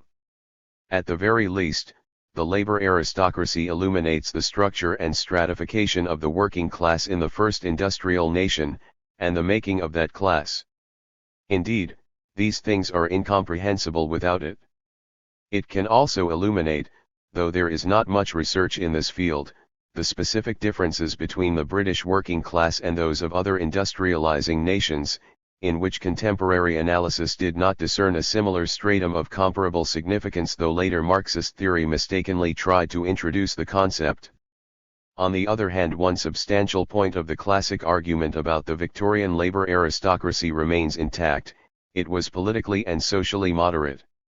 At about the same time as Thomas Wright produced his guidebook for armchair tourists in the country of the working classes, 106, a French author, also with experience of manual labor in engineering workshops, and the equivalent of a liberal radical in Britain, produced a very similar guide to the world of the Parisian workers, and in particular the skilled artisans. 107 In the first place, though clearly describing the same group as Thomas Wright, i.e. skilled metal workers, Denis Pilote hardly refers to the distinction between artisans and laborers, which is central to Thomas Wright. Laborers are mentioned only in passing as being more biddable from the employer's point of view than the skilled. Pilote himself was an employer who had graduated from the shop floor. In the second place, the sort of non-political craft unionism so characteristic of Britain, and which he considers admirable while regretting its weakness in France, is constantly contrasted with class-imbued revolutionary politics, which he deplores. In the third place, the most desirable type of skilled engineer from the employer's point of view, the true worker, and who conforms to the intelligent artisan of contemporary British debate, constitutes a small minority of the total workforce. 10% is the author's estimate, and less than a third of the workers considered the most skilled, reliable, and capable of responsible and supervisory work. 108 Even these admirable workhorses are, of course, highly politicized in the spirit of the French Revolution, though devoted to parliamentarism and opposed to violence. Conversely, and fourth, the impassioned social revolutionaries are estimated at 23% of the workforce, and clearly seen as the major influence on a further 45%. 109, the remainder being occasionally political or socially marginal. Pilote's estimates, made on the eve of the Paris Commune, seem realistic enough, for metal workers were to provide the largest contingent, 13.2%, of those arrested for active participation in the Commune and the second largest group of those sentenced. 110 There could hardly be a more striking contrast than that between contemporary British and French journeyman engineers. The contrast is underlined by the evident similarities in the labor process and in the workshop behavior and practices of the two groups. In short, the French metal workers of 1869 suggested to observers neither an aristocracy of labor nor political moderation, whereas the English ones did. Is there a connection between these two aspects of their image? It is not unreasonable to suggest that there is. Thus the weakness of effective trade unionism among French engineers clearly lent more weight to politics as a method of asserting class interests. In France the political tradition happened to be one of revolution, interspersed with much stronger elements of utopian communism, i.e. the ideal of a world of producers' cooperatives, than in pre-1848 Britain. However, the inverse correlation between union strength and political radicalism has been noted in Britain too by historians of the ILP.111. Strong unions were certainly favored by the employer Pilote as a potentially moderating influence, and, logically, but somewhat unexpectedly, he strongly defended the First International for this reason in France against those who accused it of subversion. 112 Conversely, it is certain that in Britain the old unionism was hostile to political ultras, so long as capitalism both seemed a going concern and was disposed to accept the status and demands of its members. But, as has been suggested, effective formal or informal unionism of the predominant craft type was essentially exclusive in practice. Indeed, the less workers could rely on the natural monopoly of their skills and experience, the more it functioned as a mechanism for separating the superior ins from the inferior outs. From the 1890s on this situation changed. The change is discussed elsewhere in this book. A labor aristocracy threatened by technological and managerial innovation, increasingly pushed out of the old lower middle class by the rise of a new white-collar stratum which was apt to push all but the foremen out of the formerly socially mixed better districts of lower middle class housing, found itself both pressed into a common and apparently inescapable working class universe, and potentially radicalized in defense of its own privileges. Whatever the implications of a labor aristocracy, insofar as this continued to exist, they obviously were no longer those of the Victorian period. But that is not a new observation, nor, today, a controversial one. It was already made in the original paper of 1954, which is the starting point of most of the current debate of the subject. 1978. Instead of a man being competent to act as an artisan, the cabinet maker was often only able to produce one particular article of furniture, and sometimes only a portion of the article was committed to him. 33. Less successful tendencies to separate organization occurred among Sine-Allemand, and, especially in rural areas, these certainly show some symptoms of labor aristocratic status. Their numbers were limited, their work highly responsible, and they must certainly have felt themselves to be a group selected for special steadiness and reliability. A mean sale of 4 pianos a week, allowing for slumps, labor troubles and a rising trend of sales reaching its peak in 1913, would, in the course of 15 years, put a piano into about 16% of the houses of a town of roughly 100,000 inhabitants, a mean sale of 5 a week, into about 20%. This raises some difficulties for critics who wish to maintain both that no labor aristocracy existed and that it was radical rather than moderate. 88. I was careful not to suggest this in the original essay on the labor aristocracy. Booth's Occupational Classification, Volume 1, p. 34, distinguishes between different classes of labor, lowest class, casual, regular etc., groups 1 to 6, and different classes of artisan, groups 7 to 12. The remaining groups, apart from, presumably, many of the female heads of families, etc., clearly do not belong to the working classes. It may be convenient to summarize what the present author has previously written on this matter. 1. The Leninist thesis is clearly rejected for the period since the formation of the Labour Party, though with a polite nod towards orthodox phraseology, the original papers having been written in 1949 and 1954. Labouring Men, Chapters 15, 16. 2. The emergence of a labour aristocracy, based on a century of British economic world supremacy, was included among the roots of British reformism in the period since 1850, but only as one among 5 factors, of which the other 4 have no specific relation to it. Ibid p. 341, my texts, I believe, have carefully avoided any commitment to the exclusive or primary explanation of reformism, even in 1850 to 1914, by the existence of a labor aristocracy. 3. The ambiguities of Lenin's own views about the labor aristocracy are analyzed in a paper republished in Revolutionaries, London, 1973, pages 121 to 29. 4. The author's disagreement with the Leninist thesis was not expressed as clearly, or even polemically, as it might have been, both because he was, for reasons which seemed good at the times of writing, reluctant to stress views which were then heterodox among Marxists, and because he preferred to engage in polemics against those who, on anti-Marxist grounds, denied the existence or analytical value of the concept of a labor aristocracy in 19th-century Britain. 14. Artisans and labor aristocrats? This chapter is not intended as a continuation of the debate on the labor aristocracy, which has been gathering pace and impetus in recent years. In this sense, the question mark at the end of the title is deceptive. There will be no direct answer to the question whether the concept of a labor aristocracy is useful, what this stratum consisted of, or how it developed. Of course, such an answer is unnecessary for the group on which I want to concentrate, namely the skilled workers usually known in the 19th century as artisans, since as a group they, or certainly their organized sector, would certainly have considered themselves a privileged stratum or aristocracy of labor. Conversely, insofar as there was a model of the labor aristocrat in the minds of the many who used this term, or equivalent terms, in the 19th century, it was almost certainly that of the skilled artisan, separated by an abyss from the laborer.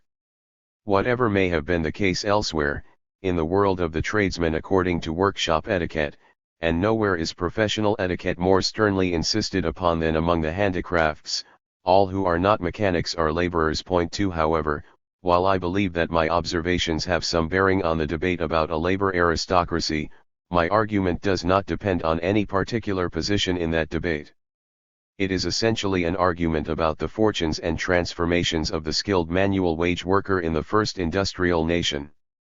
His characteristics, values, interests and, indeed, protective devices, had their roots deep in the pre-industrial past of the crafts which provided the model even for skilled trades which could not have existed before the Industrial Revolution, such as the journeyman steam engine makers. Skilled labor continued to bear the marks of this past until well into the 20th century. In some respects it survived strongly until World War II. It is now generally accepted that the British industrial economy in its prime, relied extensively, and often fundamentally, on skilled hand labor with or without the aid of powered machinery. It did so for reasons of technology, insofar as manual skill could not yet be dispensed with, for reasons of productive organization, because skilled labor supplemented and partly replaced design, technological expertise, and management, and, more fundamentally, for reasons of business rationality. So long as it did not stand in the way of making satisfactory profits, the heavy costs of replacing it, or incidental to its replacement, did not seem to be justified by the prospects of the profits to be made without it. This applied not only to special cases like Fleet Street. Sir Andrew Noble of Armstrong's argued, no doubt correctly, that there was more money to be made from building one river boat than from producing 6,000 cars. 3. Unlike the United States, skilled manual labor was not in short supply. And the major incentive to replace it, namely the mass production of standardized goods, was unusually weak or patchy in the British home market until the last decades of the century, while the commanding position of British goods on the world market, or more precisely in the markets of what today would be called the Third World and the White Empire, kept old methods of production viable. Moreover, it may be suggested that, in terms of money wages, British skilled labor was probably not expensive. It may well have charged less than the traffic could have borne. The British skilled worker thus occupied a crucial position of considerable strength, and the longer he occupied and exploited it, the more troublesome and expensive it would be to dislodge him. Skill could indeed have been toppled. Skilled men were defeated in pitched and apparently decisive battles between the early 1830s and the 1850s, even the powerful engineers. Yet what followed in the 1850s and 1860s was, in most industries, a tacit system of arrangements and accommodations between masters and skilled labor, which satisfied both sides. The position of the skilled men was reinforced to such an extent that the much more systematic later attempt to displace them by a new and more sophisticated mechanization and scientific management also largely failed. The 19th century artisan was indeed doomed. Except in some small if crucial patches of the industrial economy, and in the undergrowth of the black economy, he, for even in our days it is very rarely a she, no longer counts for much. But then, neither does British industry. The history of the artisan is thus a drama in 5 acts. The first sets him in his pre-industrial heritage, the second deals with his struggles in the early industrial period, the third with his mid-Victorian glories, the fourth with his successful resistance to renewed attack. The last, finally, sees his gradual but far from smooth decline and fall since the end of the first post-war boom. I shall begin with a simple observation. In most European languages the word artisan or its equivalent, used without qualification, is automatically taken to mean something like an independent craftsman or small master, or someone who hopes to become one. In 19th century Britain it is equally automatically taken to refer to a skilled wage worker, or indeed sometimes initially, as in Gaskell's Artisans and Machinery, to any wage worker. In short, artisan traditions and values in this country became proletarianized, as nowhere else. The term artisan itself is perhaps misleading. It belongs largely to the world of 19th century social and political discourse, probably entering the public vocabulary in the course of the ill-fated campaigns, almost the last collective endeavors of both craft masters and journeymen, the latter already vastly predominating, for putting life back into the Elizabethan labor code at the end of the Napoleonic Wars. The term seems rarely to be used for social description or classification in the 18th century.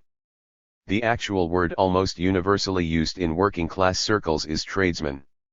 While in 19th century middle-class usage it came to mean almost without exception a, generally small, retailer, a man who was in trade, in working-class usage it retained, and perhaps among older men still retains, the ancient craft usage of the man who has a trade. Here language and the differentiation of the estate of artificers into those who make and those who sell, go together.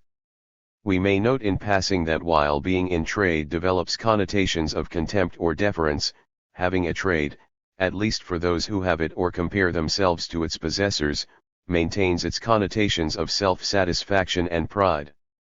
As the word master shows an analogous development, becoming in 19th century usage a synonym for employer, so conversely journeyman becomes synonymous with a wage-working tradesman.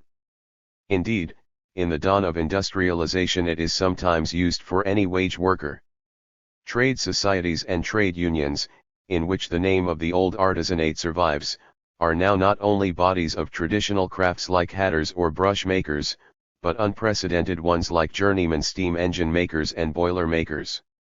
While unions gradually dropped the word journeyman from their titles, the word itself continued as a description of the skilled man, no longer in contrast to the masters in his trade, but rather in contrast to the apprentices whose numbers he sought to control, and especially the laborers or handymen against whom he defended his job monopoly. 19th century class differentiation and stratification is thus deeply rooted in the vocabulary, and hence the congealed memories, of the pre-industrial craft world. What is more, the term the trade becomes essentially identified with the skilled workers who practice it. The men of every trade speak of their trade among themselves as the trade. 4 In connection with labor affairs, says an early 20th century labor dictionary, this term denotes either 1, a specific craft or occupation in the field of manual employment, or 2, the collective body of workers engaged at a single specific craft or occupation. 5 Indeed the trade may actually become a synonym for the union. Thus as late as World War II we find a cooper's apprentice, outraged by seeing a laborer doing skilled work, successfully threatening the boss to bring the matter to the attention of the trade, if he is not told to stop. 6. I do not wish to labor the linguistic point, though the question of language is significant and would repay systematic research. At all events, it is clear that not only the vocabulary and institutions of pre-industrial craft organization passed over to the working class almost en bloc, but the basic Victorian classificatory distinction within the working classes also derived from craft tradition. It is common ground that the Victorian division of workers into either artisans, or some similar term such as mechanics, and laborers was unrealistic, and had always been descriptively inadequate. Yet it was very generally accepted, and not only by skilled workers, as representing a real dichotomy, which caused no major classificatory problems until the expansion of groups which could not be realistically fitted into either pigeonhole, or neglected, and who, from the 1890s, came to be known vaguely as semi-skilled. 7 From the master's point of view, it represented the difference between all other labor and skilled labor, i.e. all such as requires a long period of service, whether under a definite contract or agreement, and in a single firm, or with no such agreement, the learner moving about from firm to firm. 8 This was also essentially the men's definition. 9 From the men's point of view, it represented the qualitative superiority of the skill so learned, the professionalism of craftsmanship, and simultaneously of its status and rewards. The apprenticed journeyman was the ideal type of labor aristocrat, not only because his work called for skill and judgment, but because a trade provided a formal, ideally an institutionalized, line of demarcation separating the privileged from the unprivileged. It did not much matter that formal apprenticeship was, almost certainly, not the most important gateway to many trades. George Howell estimated in 1877 that less than 10% of union members were properly apprenticed. 10 They included so firm a pillar of the crafts as Robert Applegarth, secretary of the ASCJ. The basic fact was that good fitters, even good carpenters and bricklayers, who were much more vulnerable to interloping, were not made in a day or a month. So long as genuine skill was indispensable, artisans, the kind who would never be out of a job if jobs were going, were less insecure than has been sometimes suggested. What they had to protect themselves against was not so much laborers or even handymen who could immediately take over their jobs, but a long-term oversupply of trained tradesmen, and of course the insecurity of both trade cycle and life cycle. In many trades, e.g. in engineering, the risk of an uncontrolled generation of a reserve army of tradesmen were small, though in some of the building trades, with their large influx of country-trained men, it was significant. Such, then, were the artisans we are dealing with. I may note in passing that they are not to be confused with the so-called intelligent artisan of the mid-Victorian debates on parliamentary reform, or of Thomas Wright, that hero of 1,000 footnotes, to quote Alastair Reid. Artisans were indeed apt to be more adequately schooled than most non-artisans and, as the history of most labor movements shows, far more apt than the rest to occupy responsible and leading positions. Even in the 1950s, skilled workers provided the same proportion of full-time union officials, about 95% in former craft unions with a heavy admixture of the semi-skilled, as in unions still described as skilled unions. 11 Yet, as Thomas Wright correctly observed, the reading artisans with intellectual interests, at least in England, were a minority among their mates whose tastes did not differ notably from the rest of the proletariat. 12 An analysis of a sample of what might be considered intelligent artisans by definition confirms the point.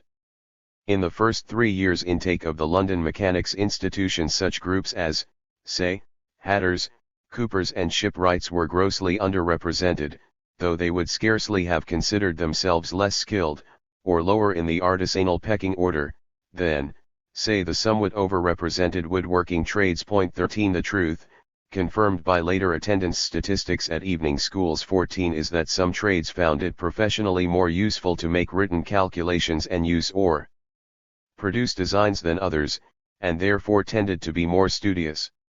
We may therefore safely leave the intelligent artisan to one side. What did they derive from their pre-industrial craft heritage? Academics should have no difficulty in grasping the assumptions behind the thinking and action of corporate crafts, since we largely continue to act upon those assumptions ourselves. A craft consisted of all those who had acquired the peculiar skills of a more or less difficult trade, by means of a specific process of education, completed by tests and assessments guaranteeing adequate knowledge and performance of the trade. In return, such persons expected the right to conduct their trade and to make what they considered a decent living corresponding to its value to society and to their social status. It is quite easy to translate this last requirement into the terms of market economics, and indeed much of what the crafts did serve to restrict entry to the trade, to exclude competition by outsiders, possessing their own trade or not, and to restrict output and labor supply in such a manner as to keep the average income at the required level. In our days, market economics have indeed taken over, but the basic assumptions of crafts had only a peripheral relation to the discourse of business schools. They spoke the ancient language of a properly structured social order, or in E.P. Thompson's terms, a moral economy. The obvious intention of our ancestors in enacting the statute of artificers was to produce a competent number and perpetual succession of masters and journeymen, of practical experience, to promote, secure and render permanent the prosperity of the national arts and manufactures, honestly wrought by their ability and talents. My italics, EJH, inculcated by a mechanical education. And this in turn meant that they had an unquestionable right to the quiet and exclusive enjoyment of their several and respective arts and trades which the law has already conferred upon them as a property. 15. That labor was the working man's property and to be treated as such, was, of course, a commonplace of contemporary radical political debate. Conversely, the duty to work properly was assumed and accepted. The London operative tinplate workers who left their job were obliged to return to complete any unfinished work, or to pay for it to be completed, on pain of fine by their society. 16. In short, the trade was not so much a way of making money, but rather the income it provided was the recognition by society and its constituted authorities of the value of decent work decently done by bodies of respectable men properly skilled in the tasks which society needed. The ideal, and indeed the expected, situation was one in which the authorities left or conferred these rights on the body of the trade, but in which the trade collectively ensured the best ways in which they were carried out and safeguarded. In the classical, or if you prefer the ideal typical corporate crafts of the pre-industrial period, this regulation and safeguarding was essentially in the hands of the craft masters, whose enterprises formed the basic units of the collectivity, as well as of its educational and reproductive system. It is clear that artisan interests represented essentially by hired workers would be formulated rather differently.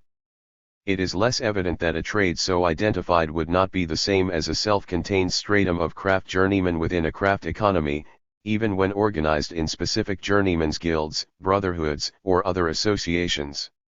The difference between the latter type of organization and the British Trade Society, which developed directly into the craft union, deserves more analysis than it has received, though some recent work has advanced it significantly.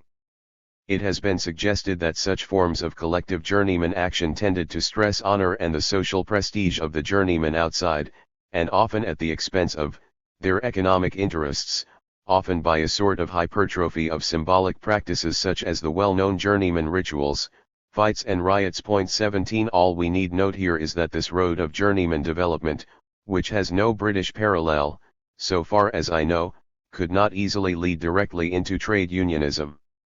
The economic interests of wage workers were clearly fundamental in British journeyman trades organisations even before the Industrial Revolution.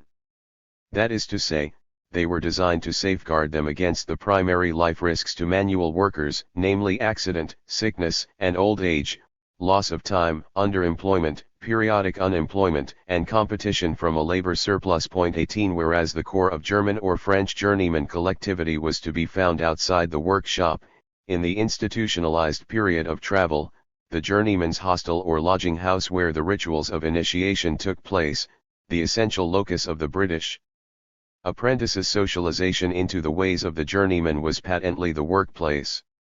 There he was taught both by the precept and the example of his mates, that he must respect the trade and its written and unwritten laws, and that in any matter affecting the trade generally he must sacrifice personal interest, or private opinion, to what the trade has rightly or wrongly ruled for the general good. 19 There was thus no clear distinction between the custom of the trade as tradition or ritualized practice, and as the rationale of collective action of workers on the job or the sanction of concessions won by it. Thus some formalized rituals could be allowed to atrophy without weakening the force of the custom of the trade. The basic journeyman institutions, as Prothero's artisan politics shows, were the friendly benefit society, the house of call, the tramping system, which gave artisans a nationwide dimension, and apprenticeship. To these research has rightly insisted we must add the unorganized, yet by no means totally informal, work group in the shop or on the side. 20. They protected the interests of hired men, yet it must never be forgotten that this was seen to be the trade, composed essentially of hired men, that is to say a specific body of respectable and honorable men defending their craft, i.e. their right to independence, respect, and a decent livelihood which society owed them in return for the proper performance of socially essential tasks which required their education in skill and experience. The right to a trade in the original constitution of the ASE was compared to the right belonging to the holder of a doctor's diploma. 21 The qualification for the job was identical with the right to exercise it. The artisan's sense of independence was, of course, based on more than a moral imperative. It was based on the justified belief that his skill was indispensable to production, indeed on the belief that it was the only indispensable factor of production. Hence the artisan's objection to the capitalism which, in the early 19th century, increasingly denied the moral economy which gave the trades their modest but respected place, was not so much to working masters, whom they had long known, or to machinery as such, which could be seen as an extension of hand tools, but to the capitalists seen as an unproductive and parasitic middleman. Masters who belonged to the useful classes both insofar as, to quote Hodgkin, they are laborers as well as their journeymen, and insofar as they were needed to direct and superintend labor, and to distribute its produce. 22 Were fine, only, unfortunately, they are also, Hodgkin again, capitalists or agents of capitalists, and in this respect their interest is decidedly opposed to the interests of their workmen. Small masters raised no problem at all, and indeed could often be, or remain, members of unions. The theoretical foundations of early socialism, misnamed utopian, are to be found in this attitude. Essentially it envisaged the elimination of competition and the capitalist by means of cooperative production by artisans. Prothero has shown how artisans who began simply by trying to defend or re-establish the old moral economy could find themselves driven, under the pressure of the economic transformations of the early 19th century, to envisage a new and revolutionary way of re-establishing the moral social order as they saw it, and in so doing to become social innovators and revolutionaries. And Prothero has also, rightly, drawn attention to the fact that in this respect the evolution of the British journeyman artisan runs parallel with that of the continental, or rather French, ones. 23 Both tended to become politically active as artisans and in doing so to transform themselves into the working classes or essential sectors of these. Yet there is a vital difference.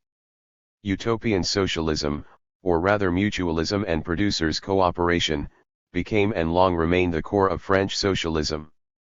But in Britain, in spite of occasional surges of popularity and an attraction for journeyman cotters, cooperative socialism was always a peripheral phenomenon, on the way to oblivion even as Chartism swept the country, the first mass working class movement, in which journeyman artisans, like all others under economic pressure, took their share. Socialism declined in the Britain of the 1840s, as it rose on the continent.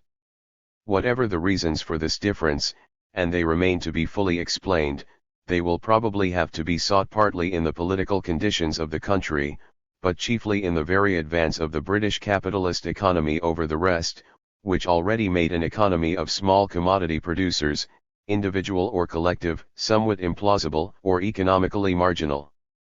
Journeymen were workers. They lived in a world of employers. Characteristically, the only form of cooperation which proved to have genuine appeal from the start was that which sought to replace an economic sector of small independence, namely the coop shop. Thus the tradesman had no difficulty in coming to terms with an economy of industrial capitalism, once that economy decided to accept his modest claims to skill, respect, and relative privilege, and plainly offered expanding opportunities and material improvement. And this clearly came to be the case in the 1850s and 1860s. Their position may be symbolized in the anniversary dinner of the Cardiff branch of the Amalgamated Society of Carpenters and Joiners in 1867, in the Mason's Arms, nicely decorated with evergreens etc., and over the head of the president's chair was a design portraying the friendship existing between employer and workman, by their cordially shaking hands. 24 This iconographic theme appears frequently at the time. 25 In the background was represented the commerce of all nations, and in the corner were busts of ancient philosophers etc. This design bore the following inscription: "Success to honorable competition and the prosperity and wealth of nations are due to science, industry, and a just balance of all interests." It would be an error to suppose that such sentiments were incompatible with going on strike. It may be worth noting, as Richard Price reminds us, that if the artisan certainly required collective organization, his collective force is normally not yet to be measured by the membership of trade unions. The general assumption, by Mayhew and others, was that society men represented perhaps 10% of all but exceptional trades. Powerful bodies like the Masons had perhaps 15% of the trade organized in 1871, the carpenters and joiners perhaps 11 to 12%, the plasterers under 10%, 26 the amalgamated engineers with perhaps 40% in 1861 were quite exceptional. 27 Whether or when society men in unorganized trades acted as pacemakers of economic advance, is today a reopened question. At all events, in wage and hours movements there was no sharp distinction between the organized and the unorganized, inasmuch as both had the same interest in restriction against non-tradesmen. Thus among the bricklayers of poorly organized Portsmouth, where there were no indentured apprentices and 70% of the men had just picked up the trade, there was nevertheless no piecework, and the advancement of laborers, once frequent, had become rare. 28 In Glasgow, where the Webbs found poor relations with employers, no working rules, no limit on apprentices, and far from dominant unions, there was no piecework, and laborers did not encroach. 29 The truth is that craftsmanship was not only the criterion of a man's identity and self-respect, but the guarantee of his income. The best men, said a student of unemployment in the London building trade, always get work. 30 In the amalgamated carpenters and joiners it was taken for granted that the success of the society depends on the members being invariably competent workmen. 31 And they were recruited accordingly, and indeed kept up to the mark. If a man's not worth 36 shillings a week, said the ASE Monthly Record proudly, though perhaps in 1911 no longer with total sincerity, the Union has rules to deal with incompetence. 32 Just so James Hopkinson had observed in the 1830s, our shop was a strong Union shop and the leading workmen in the town worked there. 33 The small arms fire with which the artisans fought the big guns of the employers derived its effectiveness from the ramparts of skill which protected it as well as the solidarity of the marksman. The skill, and the artisan's independence, were symbolized by the possession of personal tools. 34 Those small but vital means of production, which enabled him to work anywhere at his trade. Broadhurst, the Union leader and Liblab MP, kept his mason's tools packed and ready throughout his time of political eminence, they were his insurance. 35 Many years later, in 1939, when the boiler-maker Harry Pollitt was deposed from his post in the Communist Party, his mother proudly wrote, "Your marking off tools are here, and I have kept them in Vaseline, ready for use at any time." 36 At a more modest level, when Jess O'Croyd, in J.B. Priestley's Good Companions, lost his job and went on tramp, the most important thing he took with him was his bag of tools. The highest skills did not necessarily require the most expensive or elaborate toolkit, though proud tradesmen, notably in woodworking, spent heavily on tools and luxury containers as status symbols. The ASCJ in 1886 limited benefit for the loss of a tool chest, on the grounds that if a member takes a more valuable chest to work, i.e. than is necessary, he should do so at his own risk. 37 Tool insurance by the union was usual among woodworkers, though less so among metal workers, presumably because their personal tools were ancillary to shop equipment. 38 The tool benefit of the ASCJ was clearly intended as a major selling point for the union.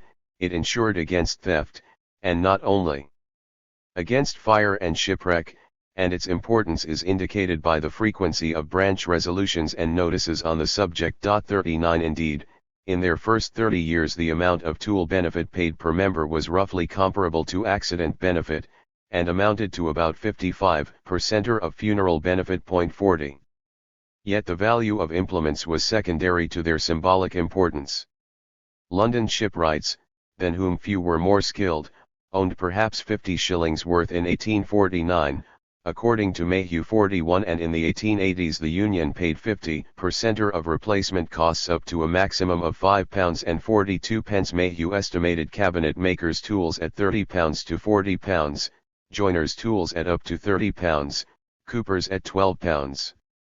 These figures, except for carpenters and joiners, are rather higher than those quoted in the Royal Commission on Labour or derivable from the lists of stolen tools in the carpenters' reports, and according to both Mayhew and probability, tools were bought piecemeal in a man's last years of apprenticeship, and usually second-hand to begin with. 43 But they symbolized independence. Hence the disputes about grinding time. Since the tradesman brought to the job his skill and his tools, both must be absolutely ready for action. He and only he must sharpen them, at a weekly expense which was not negligible. 44 Logically the moment for this was at the end of the last job, and in the employer's time, which, or money in lieu, was expected to be made available. 45 Even today, as Bainan shows for Fords, tools still imply some independence for tradesmen as against production workers. 46 But if personal tools symbolized independence for the artisans, conversely control of the tools symbolized the superiority of management. We know that management was about to transform its plant organization, where emery wheels were taken from the shop and workers were no longer allowed to sharpen tools in their own way and to their own specifications, but must have this done to angles determined by others in a special tool room. 47 And characteristically, the tool room was to remain the last stronghold of the craftsman in the semi-skilled mass-production engineering works of the 20th century. Even in the non-union motor industry between the wars, management would be careful of the susceptibilities of the tool room and turn a blind eye to the unionism of toolmakers. In the 19th century such control was most visible in the giant railway companies, enterprises which employed and trained numerous artisans and, though recognizing that their foremen were essentially drawn from among them, and hence were likely to have the artisan view. 48 Saw no need for a symbiosis with partly autonomous labor. Thus the Great Western and the Great Eastern turned craftsmen's pride into an obligation, by obliging workmen, in the unilaterally imposed working rules, to buy and insure their personal tools. Foremen in Stratford were to examine the men's tool chests before they were taken out of the works, and in Derby they needed a special pass to do so. 49 The labour policies of the railway companies, which deserve more study than they have so far received in Britain, sometimes look as though they had been specifically designed to replace craft autonomy and exclusive control by managerial control of hiring, training, promotion to higher grades of skill and workshop operations. For tools symbolized not merely the relative independence of the artisan from management, but, even more clearly, his monopoly of skilled work. The standard expression for what the unskilled or the not specifically trained men must be prevented from doing at all costs, i.e. encroaching or following the trade, is some variant of the phrase taking up the tools, or working tradesman's tools or getting hold of the tools for himself. 50 Bricklayers' laborers, in more than one set of working rules, are prohibited specifically from the use of the trowel. 51 Coopers' laborers were only allowed to use some specified cooper's tools, such as hammers. 52 Conversely, artisans recognized each other's status by lending each other tools. 53 In short, they may be defined essentially as tool-using and tool-monopolizing animals. The right to a trade was not only a right of the duly qualified tradesman, but also a family heritage. 54 Tradesmen's sons and relations did not only become tradesmen because, as among the professional middle classes, their chances of doing so were notably superior to the rest, but also, because they wanted nothing better for their sons, and fathers insisted on privileged access for them. Free apprenticeship for at least one son was provided for in many a set of builders' working rules. 55 The formidable Boilermakers Society was largely recruited from sons and kin. 56 And in Edwardian London hereditary succession was considered usual among boilermakers and engineers, in some printing trades, though among the builders only for the favoured masons, plasterers, and perhaps plumbers. Here it was also pointed out that the attractions of office jobs for tradesmen's sons were small. 57 This is confirmed by the analysis of some 200 biographies from the Dictionary of Labour. Biography 58, mainly of those born between 1850 and 1900, which shows that, though the number of sons of non-tradesmen was only about 75% of that of tradesmen, the number of tradesmen's sons who went into white-collar or similar jobs was not much more than half of that of non-tradesmen's sons. In short, for the Victorian artisan workshop education rather than schooling was what still counted, and a trade was at least as desirable or better than anything else effectively on offer. Indeed, the largest single group in the dictionary sample, from which I have excluded the overwhelmingly self-reproduced minors, consisted of about 70 sons of tradesmen who took up trades, in about half the cases, their fathers. And we know that in Crossix Kentish London, 1873 to 43% of the sons of engineering craftsmen were sons of men in these crafts, and 64% came from skilled fathers in general, 64% and 76% of shipbuilding craftsmen came from shipbuilding and skilled families respectively, as did 46% and 69% respectively of building tradesmen. I leave open the question whether, as Crossix suggests, the links binding artisans together and separating them from the unskilled, actually tightened during the mid-Victorian period. 59. This does not mean that entry into the trades was closed. It could hardly be, considering the rate of growth in the labor force, not to mention powerful enterprises like the railways, which deliberately saw to the training and promotion of unskilled labor, and provided a significant road for its upgrading.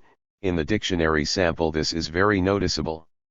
What it does suggest is the relative advantage the stratum of tradesmen had in reproducing itself, and the significance within the skilled labor force of this block of self-reproducing artisans, and not least their capacity to assimilate the non-artisans who succeeded in joining their ranks, so long as artisan status meant a special and lengthy education in skill, essentially conducted by artisans in the workshop. And in 1906, according to an estimate, about 18% of occupied males between the ages of 15 and 19 were still classified as apprentices and learners. 60 In industries and regions dominated by artisans, the northeast coast immediately comes to mind, their ability to assimilate new entrants was clearly enormous. One recalls that even in 1914, in spite of considerable efforts, 60% of the workforce of the Engineering Employers Federation were still classified as skilled. 61 Under these circumstances the artisans, or the bulk of them, were both privileged and relatively secure. The crux of their position lay in the economy's reliance on manual skills, i.e. skills exercised by blue-collar workers. The real crisis of the artisan set in as soon as tradesmen became replaceable by semi-skilled machine operators or by some other division of labor into specialized and rapidly learned tasks, i.e. broadly speaking in the last 2 decades of the 19th century. This phase of artisan history has been fairly intensively investigated, at least for some industries. 62 And it is at this point that the main attack on the concept of an aristocracy of labor has concentrated. Apart from a diminishing minority, the craftsman's position was no longer protected by the length of training and practice, by skill and the willing toleration of employers. It was protected primarily by job monopoly secured by trade unions and by workshop control. Yet the jobs now monopolized and protected were no longer skilled jobs in the old sense, though those who were best at protecting them were usually formerly skilled trades, like compositors and boilermakers, which insisted on their members monopolizing the new skilled jobs. But even this undermined the special position of the artisan. For, as we all now know from the Fleet Street printing trade, when skill and privilege or high wages are no longer correlated, artisans are merely one set of workers among many others who might, given the right circumstances, generally the occupation of a strategic bottleneck, establish such strong bargaining positions. Speaking generally, at the end of the 19th century the trades found themselves, for the first time since the 1830s and 1840s, threatened by industrial capitalism as such but without the hope of bypassing it. Their existence as a privileged stratum was at stake. Moreover, the employer's main attack was now against their craft privileges. Hence, for the first time, their key sectors turned against capitalism. Thus, unlike some of the traditional trades, the new metal-working crafts of the industrial economy had not been given to breeding political activists. There are few if any engineers and metal shipbuilders among the nationally prominent lib-lab politicians before the 1890s. Yet almost from the start, engineers were prominent among the socialists. At the ASC's delegate meeting in 1912 more than half the delegates present appear to have been advocates of collectivism to be achieved by class war. 63 The small argumentative Marxist sects like the SLP were full of them. Engineering shop stewards and revolutionary radicalism in World War I went together like cheese and pickles, and metal workers, generally highly skilled men, later came proverbially to dominate the proletarian component of the Communist Party, to be followed a long way after by builders and miners. 64 The left attracted them for two reasons. In the first place, a class struggle analysis made sense to men engaged in battle with organized employers on what seemed to be the crucial sector of the front of class conflict, and by the same token the belief that capitalism wanted a just balance of all interests, was plainly no longer tenable. In the second place, the radical left in the unions, ever since the 1880s, specialized in devising strategies and tactics designed to meet precisely those situations which appeared to find traditional craft methods wanting. I do not wish to underestimate this shift to the left, which now gave to the British Labour movement a political outlook fundamentally different from that of Chartist democracy, which still prevailed amid the sober suits of liberal radicalism, a new political outlook which, some might argue, was de facto more radical than many continental socialist movements. At the same time, this shift should not be identified with the various brands of socialist ideology which now sprang up, and, naturally, attracted young artisans conscious of their new predicament. In the 1880s, men in their mid to late 20s, from Edwardian times perhaps men in their late teens. For most tradesmen the shift to anti-capitalism simply began as an extension of their trade experience. It meant doing what they had always done, defending their rights, their wages, and their now threatened conditions, stopping management from telling the lads how to do their job, and relying on the democracy of the workplace rank and file and against the world, which, if need be, included their union's leaders. Only now they had to fight management all the time, because management was permanently threatening to reduce them to laborers, and now had the technical means to do so. They were far from revolutionaries, but how did this constant confrontation differ from the class struggle which the revolutionaries preached? If the masters no longer recognized the interests of the skilled men, why should the men recognize those of the masters? I do not believe that many tradesmen were as yet affected by the drastic renunciation of old craft assumptions suggested by some of the ultra-left, who recommended fighting capitalism with its own market principles, by working as little or even as badly as possible for as much money as the traffic would bear. Such ideas were put forward in the syndicalist period. However, at this stage there is no evidence that tradesmen, still often suspicious of payment by results, though increasingly pushed into it, thought in such terms which, as the Webbs pointed out, undermine their basic principle of pride in work, rewarded by a wage which recognized their standing. Yet the period from 1889 to 1914 introduces us to an artisan predicament which is similar to that of the British economy as a whole, because it is one aspect of it. Just as there were men in business who recognized that fundamental modernization was needed in the British productive system, but failed to mobilize sufficient support to achieve it, so also in the field of labor. The left, including the artisan left, knew that craft unionism of the high Victorian kind was doomed. It was the target of all critics. The mass of proposals for trade union reform between 1889 and 1927, ranging from federation and amalgamation to a complete restyling of the union movement along Industrial Line 65, were all directed against a position which was barely defended in theory even among the leaders of old-style craft unions. Yet no systematic general union reform was achieved, though craft unions recognized some need to expand, federate and amalgamate, and also accepted that elite organization must henceforth be part of the mass unionization of all workers, and that in such mass unionism the craft societies would inevitably be less dominant, either numerically or strategically.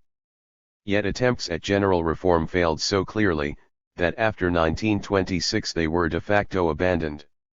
Railways and engineering are obvious examples of this failure.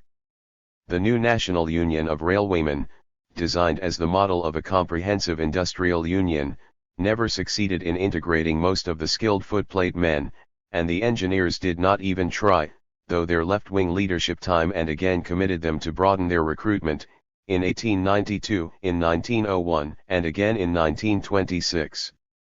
But as late as 1931, the Amalgamated Engineering Union told the transport and general workers.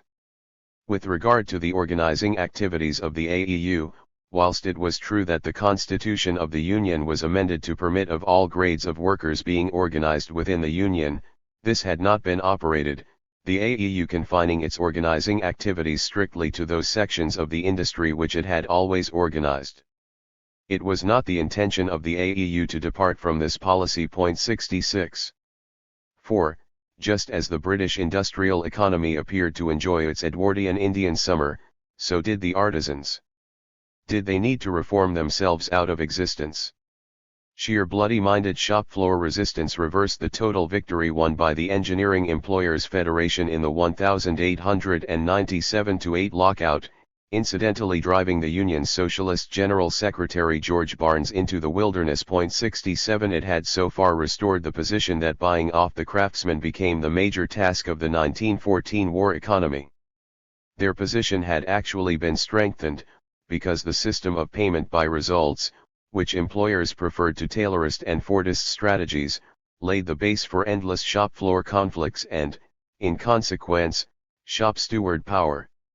Moreover, during the war the industry was flooded, not with promotable semi-skilled machine men, but with 650,000 women, virtually all of whom rapidly disappeared from the labor market after 1919. The Union had to be defeated once again in frontal battle in 1922. After that unions were virtually driven out of such new sectors of the industry as motors and electrical goods, even though once again employers in general found the costs of systematic plant rationalization too high, and the foreseeable profits insufficiently attractive to justify such heavy outlays. Once again the artisans therefore had their chance in the 1930s, as recovery, rearmament, and war made times more propitious for labor organization. This was the last triumph of the Victorian trades. The men who brought the waters of unionism back into the desert of non-union shops were largely, perhaps mainly, craftsmen, like the tool makers and the men who built the aircraft of the 1930s and 1940s, and whose role in the growth of mass metals unionism was crucial. They were the first nucleus of the revived shop stewards movement. These men were craftsmen, or at least, even when engaged on what was in effect semi-skilled work, craftsmen by background and training. They were now also largely communists, or became communists. 68. Yet, whether they wanted to or not, they were initiating their own liquidation as a special stratum of the working class. This was largely because the mechanized engineering industries they organized no longer rested on artisan skill, though they still needed it. But it was also partly because the left no longer had a coherent union policy. Given the failure of general union reform, it lacked a practicable new model of union organization. It benefited from a government policy, particularly from 1940 when Ernest Bevin took over the Ministry of Labor, which favored unionism, but it neither controlled, nor often understood or usually even approved it. Its major weapon, leaving aside the production-oriented unionism of the communists in 1941-5, was much the same as in 1889-1921, sheer blinkered, dour, stubborn, defense of the custom of the trade in the shops. It is irrelevant that some of the left may have identified this in some way with the road to revolution or at least to political radicalization. De facto, the left had no specific union strategy, but merely pursued the old tactics with intelligence, dynamism, and efficiency, in a situation quite unlike that of 1889 to 1921. What they achieved was the generalization of the old craft monopoly methods to all sectors of the trade union movement, and in industries where tradesmen formed a diminishing minority among the mass of semi-skilled operatives. And in doing so the artisans became merely one set of workers among many others who were in a position to apply such methods, and not necessarily the ones who could strike the best bargains. In the Fleet Street of the late 20th century, not only has the qualitative difference between compositors and printers' laborers disappeared, but the chapel of the National Graphical Association is not necessarily a more powerful bargainer than that of Soge 82. There is no longer anything special about being a tradesman. Some are clearly on the way out, like the locomotive drivers of the old craft unionist left. Some survive, but in a world they no longer quite understand. It works for as much money as it can get, and nothing more. 69 This is a fundamental break in craft tradition, which, as has been argued, aimed at an income corresponding to the craftsman's status as a group, as professors still do. 70 Hence the persistent historical distrust of piece rates. A communist engineer, interviewed by a researcher, recalls his amazement when he discovered during the war in Coventry that workers not merely could, but were expected to push their earnings into what seemed the stratosphere. And, indeed, the famous Coventry Tool Room Agreement of 1941 reflected this curious intermingling of old and new principles, until its breakdown in the 1970s. Whereas in the past the toolmakers' earnings had provided the measuring rod of their differential over and above less favored groups, this differential was henceforth fixed against the entirely undetermined level of what non-toolmakers on piece work could earn. Craftsmanship, good work, was no longer the essential foundation of good earnings. If anything, it was now a liability, since it stood in the way of the sky-high wages which could be earned by the men who deliberately and consciously put speed and skimping before sound work. Financially, the cowboy, the term is of uncertain origin, but seems to emerge in the building trade during the heyday of the lump in the 1960s, could do better than the good tradesman. Finally, the possibility of training as a craftsman grew less. In 1966 the number of apprentices was only about 3/4 of what it had been 60 years earlier, or indeed in 1925, and by 1973 it had plummeted to 25% of the 1966 figure. 71 And so did the incentive to follow one's father into a proper trade. Book education and not skill is now the road to status, and, with diminishing exceptions, even skill has moved into the world of diplomas. And, of course, the road into that world has broadened. There was a time when miners might want their sons out of the pit at all costs, but engineers were content to offer their sons a presumably improving version of their own prospects. How many of the sons of toolmakers today are content to become toolmakers? The artisans no longer reproduce themselves or their kind. The generation of men who grew up with artisan experience and artisan values in the 1930s and 1940s, still survives, but is growing old. When the last men who have driven and cared for steam locomotives retire, it will not be long now, and when engine drivers will be little different from tram drivers, and sometimes quite superfluous, what will happen? What will our society be like without that large body of men who, in one way or another, had a sense of the dignity and the self-respect of difficult, good, and socially useful manual work, which is also a sense of a society not governed by market pricing and money, a society other than ours and potentially better? What will a country be like without the road to self-respect which skill with hand, eye, and brain provide for men, and, one might add women, who happen not to be good at passing examinations? Tawney would have asked such questions, and I can do no better than to conclude by leaving them with you. 1983. 15. The 1970s, syndicalism without syndicalists. Syndicalism in the literal sense was a philosophy and style of quasi-revolutionary trade union action that first took shape in the French unions a little before 1900 and played a part of varying importance in the labor movements of a number of industrial countries for about 20 years. In Britain its influence was almost certainly much smaller than enthusiastic historians of the left have sometimes supposed. In any case, in this literal sense it is now dead and gone. However, the word has also been used metaphorically and polemically for other phenomena which have nothing to do with the original meaning of the word, such as the abuse of bargaining power by labor and other sectional interests at the expense of the general interest. These metaphors do not concern us. But there is also a third sense, in which syndicalism can stand for certain characteristics of labor movements which happen to have been particularly visible during the classical years of syndicalist agitation and ideology, but still survive, if in a truncated and peculiar fashion. This is why the subject is not of purely historical interest. The present paper looks at the industrial agitations of the 1970s in this light. The original syndicalism consisted of four things: an attitude, a technique, a strategy, and a hope.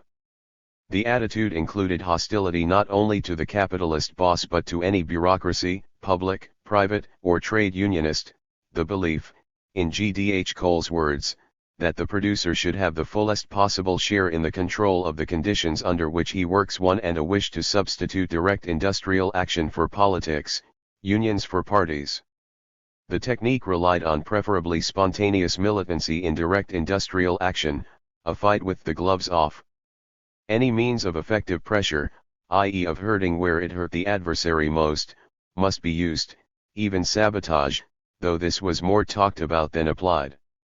This was rationalized into the thesis that workers must turn the capitalists' methods against them. The implications of this transfer of capitalist values to labor caused some uneasiness even then. Not only anti-syndicalists like George and the Webbs argued that this risked undermining the workers' pride and self-respect as workers, but so did Georges Sorel, the most formidable theorist of syndicalism. Point 2. The strategy was of two kinds. In general it sought to raise class consciousness by multiplying militant strikes, any one of which might, with luck, precipitate the supreme form of class action, the revolutionary general strike, which, unlike the action of socialist parties, would overthrow capitalism. More specifically, syndicalists tried to reconstruct the union movement on democratic as against bureaucratic lines, as a class rather than sectional movement. This was sometimes conceived in the form of the one big union consisting of industry-wide groupings, industrial unionism, as against sectional or craft unions. The hope was that, after the revolution, the unions would turn into the basic organizations for production and distribution in a socialist society. This would therefore rest not on the oppressive centralized state but on functional self-governing producers' groups. Both syndicalism in this specific historical and in the broader sense are rooted in two ancient and probably permanent characteristics of labor movements. The first is the tension between the political and the industrial aspects of labor movements, to use the familiar British terminology. The two have almost always been linked in some ways, even when the movement itself has not taken the political form of a party or parties specifically based on the working class or dedicated to the socialist transformation of society. A completely apolitical trade unionism hardly makes sense, and would today be about as unrealistic as a motor industry which claimed to have nothing to do with roads. At the same time there have always been tensions and divergences between the political and the industrial aspects of the movement. This has been so from the early 19th century, though it was not very noticeable until both sides of labor came to be organized in what was supposed to be a single consolidated and coordinated movement. They became obvious even when the unions were de facto created by the Socialist Party, as often happened on the continent in the later 19th century, or when the party was designed as the political arm of the unions, as in Britain. Sometimes, as in the German Social Democratic Party before 1914, the unions were distinctly on the right wing of the party. Sometimes, as in France, they claimed to be so much to the left of it as to reject it and any politics as incurably opportunist. Syndicalism as a concept and policy arose out of this rejection. But what is important is not the political topography of unions or parties at any given time, but the fact that both, though claiming to march arm in arm towards the common goal, were rarely in step for more than a brief period, unless one or the other or both were too weak to make more than public gestures. The most obvious reason is that the daily work of any effective union, the defense and improvement of its members, or potential members, conditions, insofar as this depends on collective bargaining, goes on under any government, and cannot but be concerned primarily with improvements now, whatever its hopes for the future, or its political sympathies and commitments. As we know, this may bring British unions into conflict even with Labour governments, which they certainly much prefer to any available alternative, though in the days when all governments were bourgeois, things looked simpler. But in any case, the most impassioned revolutionary Marxist union activist or leader, and there have been and are plenty, must spend most of his or her time on activities which could equally well be conducted in theory by someone uninterested in replacing capitalism. In practice, revolutionaries have made a disproportionately large contribution to trade unionism because, paradoxically, a lack of commitment to the status quo, including that in moderate unions, has made them, in their industrial capacity, better at winning concessions. It has made them ready to pioneer new methods of union struggle, organization, strategy, and tactics, and thus in Britain the extreme left, Marxist, syndicalist, or whatever, has functioned not only as a training school for codders but as a vanguard and brains trust of the movement ever since the 1880s. They also tend, at any rate in the early parts of their careers, to be less tempted by the fleshpots of capitalism and, even when not excluded from them by their allegiances, by the alternative careers open to them, e.g. in politics.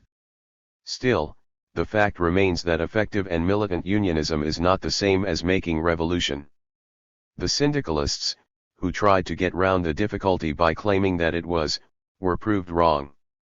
This preoccupation of unions with the present rather than the future reorganization of society and with their own narrow activities, has long caused much head-shaking in the movement. Pure anarchists worried about anarcho-syndicalists and socialists or communists have rarely ceased complaining about economism or corporativism.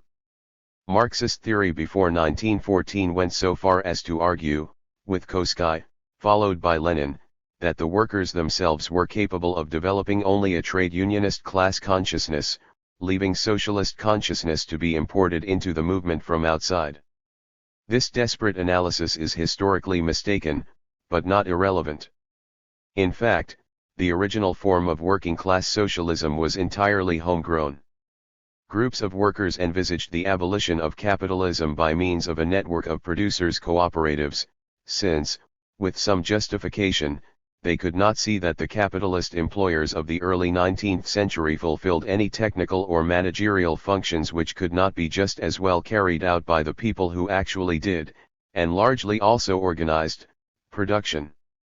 This ideal of mutualism or a cooperative commonwealth is often confused with the contemporary forms of what Marx called utopian socialism, and was sometimes, as in the case of Owenism, mixed up with it. Nevertheless, it is best regarded as an independent form of artisan or semi-industrial workers' socialism. We can now see, as Marx did, that this early industrial equivalent of the Russian Narodniks or Spanish village anarchists, misunderstood both the nature and complexity of the modern economy and the extraordinary transformation of production and society which capitalism was even then beginning to bring about. It may have seemed plausible then to think of socialism as what was left when the superstructure of landlord and capitalist was stripped away, and competition was replaced by cooperation, though the problems of a national cooperative economy raised a few question marks even then. It plainly became increasingly less plausible. Indeed, even in countries where producers' cooperation remained far stronger as an ideal and a limited reality than in Britain, where it rapidly dropped out of sight, the mutualist perspective of socialism faded away. Syndicalism attempted to revive it but, except perhaps among Spanish anarchists, the actual ideas on how an economy run not by a collectivist state but by autonomous units of producers ought to operate, recognized complexities beyond the range of artisan cooperatives. Of course, for most syndicalists, and to be fair, most other socialists, these were remote problems which would only arise after the revolution and would then somehow solve themselves economically. Unlike mutualist socialism, syndicalism was in practice a slogan of the struggle and not a program for social transformation. Where such mutualism or proto-syndicalism was strong, it left behind a strong distrust of politics and an increasingly vague hope of social revolution by escalating direct industrial action into a revolutionary general strike. Everywhere it left behind a strong tradition of union democracy, of rank-and-file initiative and direct action, a belief that workers should be in charge of the actual labor process and a strong dislike of management interference on the shop floor. The increasing scale, hierarchization, and bureaucratization of production and management have reinforced these sentiments. But all this implied an instinctive restriction of rank-and-file workers' perspective to their particular group or place of work. The real unit of experience and action was and still is, let us say, Longbridge or Halewood, or even some part of these plants, and not British Leland or Ford, let alone the motor industry or the national economy. This is natural enough. Even in the Russian Revolution of 1917 it has been observed that the great street demonstrations contained relatively few workers. After the first few days they were holding meetings in their factories. This built-in localism and sectionalism can be offset, or at least obscured, in various ways, quite apart from the reflex of class solidarity and mutual aid. Grassroots movements tend to cluster at times of general working-class ferment and are easily propagated during such labor explosions or revolutionary and other mobilizations. They are also unified by politics. Indeed, most, but not all, grassroots labor explosions have tended to be sparked off by events in the wider world of politics rather than internal developments in industrial relations, as in France in 1936 and 1968. Koski and Lenin were right to argue that the effective consciousness binding together all sections of workers as a class required something more than trade union consciousness. It has been achieved by parties, often symbolized by individual leaders, but rarely if ever, without the help of parties, by national trade union movements, which have usually been federations coordinating autonomous unions by means of grey and tactful functionaries. The great personalities of British unionism belong to and represent particular unions rather than the TUC, Arthur Horner and Jack Jones rather than Woodcock or Murray. National trade union organizations have always been aware of the need to weld such piles of localized and sectionalized action into a general movement and policy. And here lies the second root of syndicalism in the wider sense. There is a permanent potential or actual tension between rank and file and leadership in unions. For, as the Webbs showed long ago, in spite of the deep-rooted union passion for direct local democracy, which still survives in the practice of decisions by mass meetings, an effective movement could not develop without national organization, discipline, leadership, and full-time functionaries. The unions of classical syndicalism were mostly too ineffective for more than the occasional battle. The question is one of balance. If it is tilted exclusively on the side of the rank and file, national unions might disintegrate, as sometimes happened in the 19th century, or become incapable of conducting a coherent policy for all their members. That danger is particularly great where, as often in Britain, they include a variety of groups or industries with divergent and sometimes conflicting interests. If it favors the leadership exclusively, as has been much more common, e.g. in the 1950s, the union risks losing contact with its members. British unions have striven in various ways, and with varying success, to combine or make allowance for both democracy and national leadership, but the balance is not often permanently stabilized. It becomes particularly unstable, not only at times when the leadership wishes to impose unacceptable policies on the rank and file, but also when the basic pattern of industrial relations changes and established methods of organization, negotiation, and struggle become irrelevant, ineffective and obsolescent. In the 1960s, the Royal Commission on Trade Unions noted such a change, the shift of the center of gravity in collective bargaining from broad and increasingly vague national agreements to plant negotiation, and with it the increasing role of shop floor and plant leaders. At present the balance has therefore tilted towards the rank and file, with national leaderships falling into line. The situation is complicated by the changeover in the leadership of crucial national unions, by internal and inter-union rivalries, by technical and other changes, and above all by the conflict between the national economic policies of even labor governments and the perfectly rational interest of unions in making the best bargain for their members. How far is the 1970s British labour militancy comparable to classical syndicalism? Of the four main components of this now forgotten movement, it has lost the strategy and most of the hope and retained some of the attitudes, but above all the technique. It is not directly concerned with restructuring society, and not so much an alternative to politics as unconcerned with them.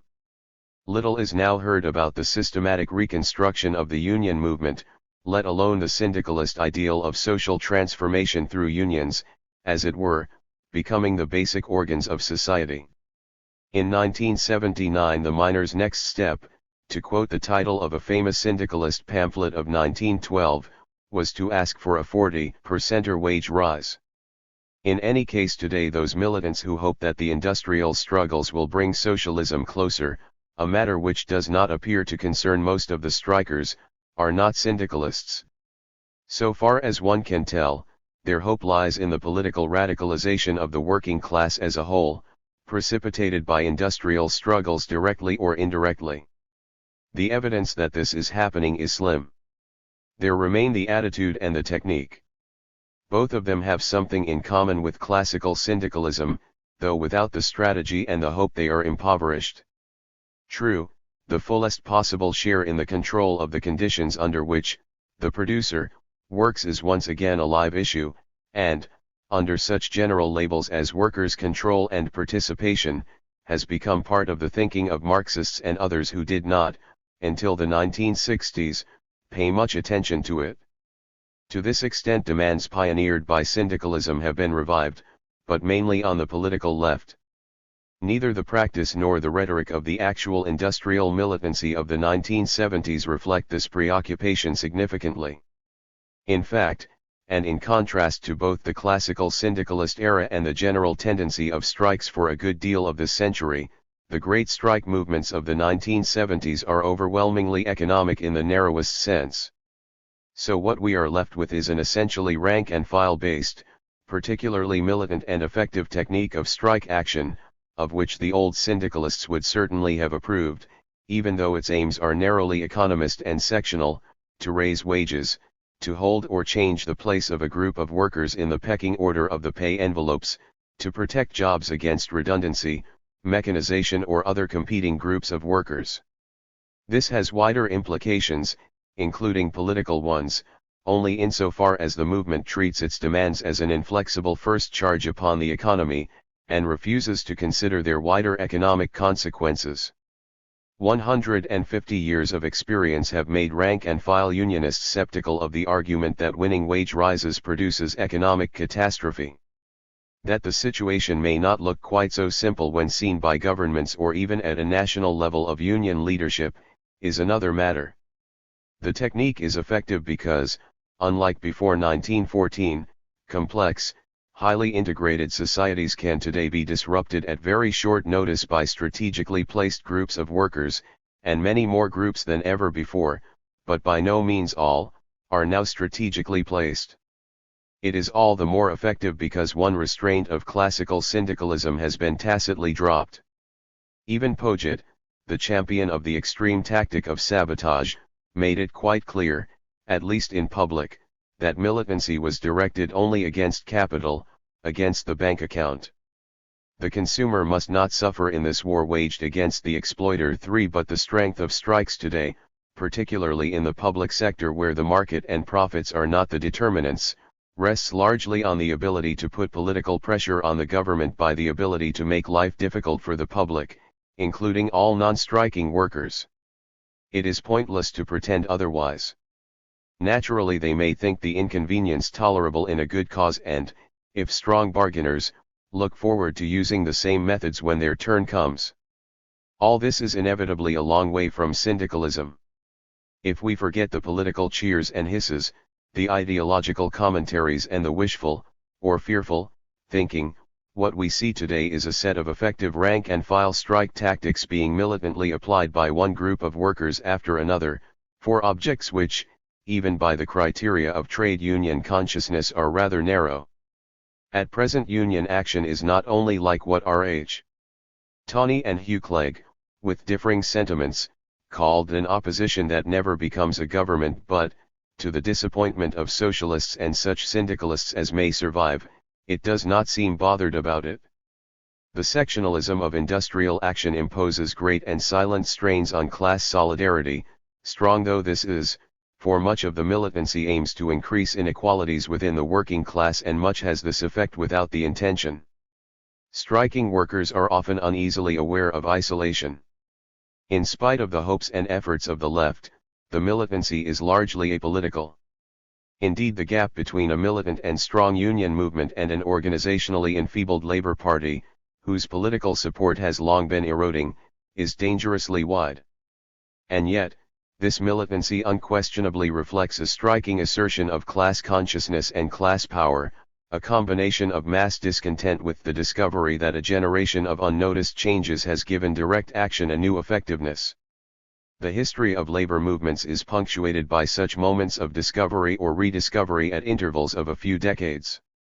France in 1968 and Italy in 1969 are recent examples.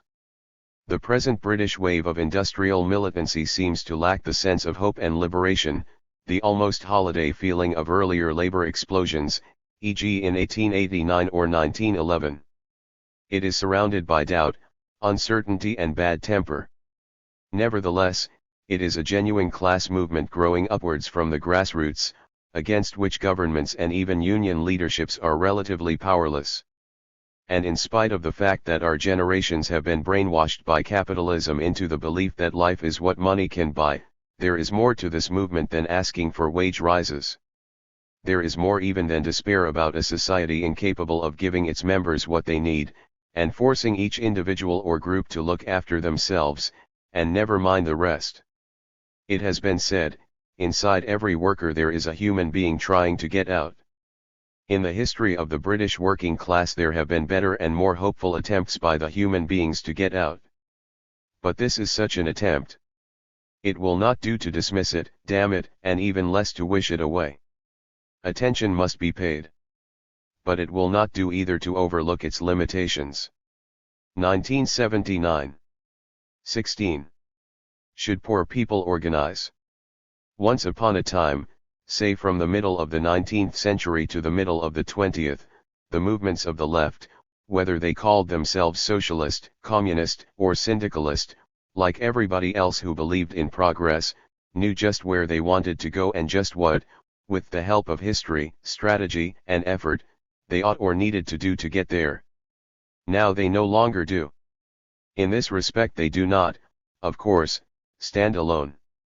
Capitalists are just as much at a loss as socialists to understand their future, and just as puzzled by the failure of their theorists and prophets. Liberals incline toward apocalyptic forecasts. The Catholic Church, which held the 19th century at bay with surprising success, is visibly succumbing to the late 20th. At the end of the most extraordinary period of transformation in human affairs, old landmarks have disappeared, new ones are not yet recognized as such, and intellectual navigation across the suddenly estranged landscapes of human society becomes unusually puzzling for everybody. Neither the practice nor the theory of the left, the latter pouring out in a record-breaking flow of print, can be properly understood without an appreciation of this secular crisis, which, more often than not, is reflected only obliquely in recent commentary, through the discussion of theories and strategies in general, rather than of the changes in reality which have thrown doubt on both. Piven and Cloward's remarkably interesting book, one which belongs firmly in the left-wing tradition, is almost exclusively concerned with the strategies of poor people's movements. It makes a general analysis of such movements and considers the experience of 4 of them in the United States during the 1930s and 1960s, that of the unemployed workers during the Depression years, of the industrial workers who formed the CIO, of the civil rights activists centered around Martin Luther King, and of those who made up the National Welfare Rights Organization in the 1960s. Piven and Cloward argue that all leaders of such movements have been on the wrong track throughout, in trying to organize them. Building an organization is not merely futile but dangerous. During those brief periods in which people are roused to indignation, when they are prepared to defy the authorities to whom they ordinarily defer, those who call themselves leaders do not usually escalate the momentum of the people's protests. They do not because they are preoccupied with trying to build and sustain embryonic formal organizations in the sure conviction that these organizations will enlarge and become powerful.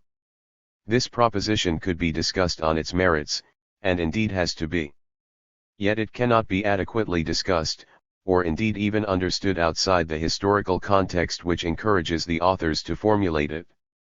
For whatever their theory, virtually all who have had anything to do with modern labor and socialist movements, except the anarchists, have hitherto taken it for granted that the way to the future, whatever it might be, led through organization, through associations, leagues, unions, and parties, the more comprehensive the better. That this must be the case seemed so evident and so clearly proved in practice that the belief itself was hardly ever investigated seriously.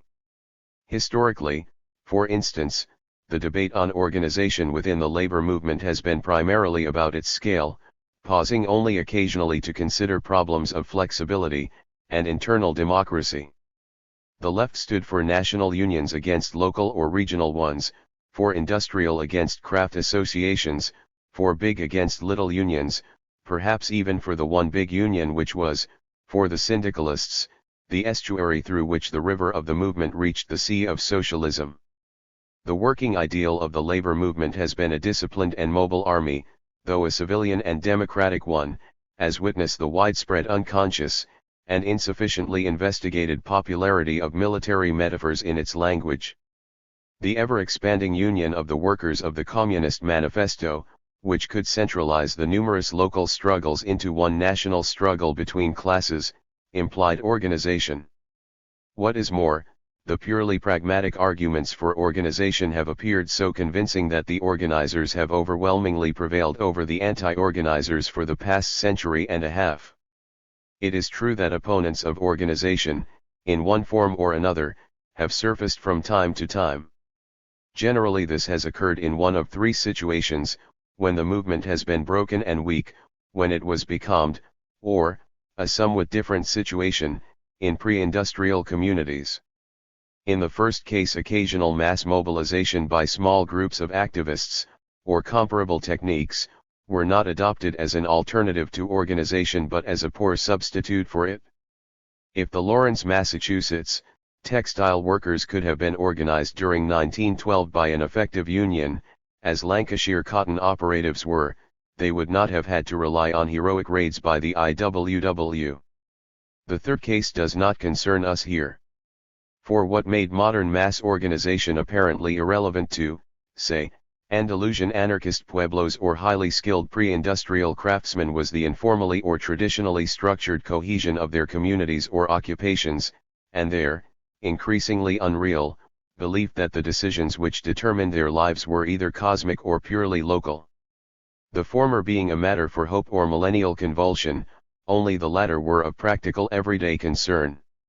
The second case is the one which has traditionally stimulated a systematic critique of organization, because it seemed that radical movements which were not getting anywhere tended to substitute their organizational growth for real achievement, and, conversely, that the concentration on the organization and its activities as such made them into participants in the system, led them to miss, or even worse to dismiss, various opportunities for struggle, and produced various kinds of bureaucratic and oligarchic ossification. The mass socialist parties before 1914, especially the German Social Democratic Party, SPD, were rightly criticized on those grounds by a variety of rebels, revolutionaries, and militants as well as by disappointed intellectuals, Example Robert Michaels. The 1960s stimulated analogous criticisms of established mass labor and socialist organizations in another period of apparently stable and flourishing capitalism. Piven and Cloward are part of such a wave critical of organization, though, unlike most familiar critics of this kind, anarchists, followers of Rosa Luxemburg, etc.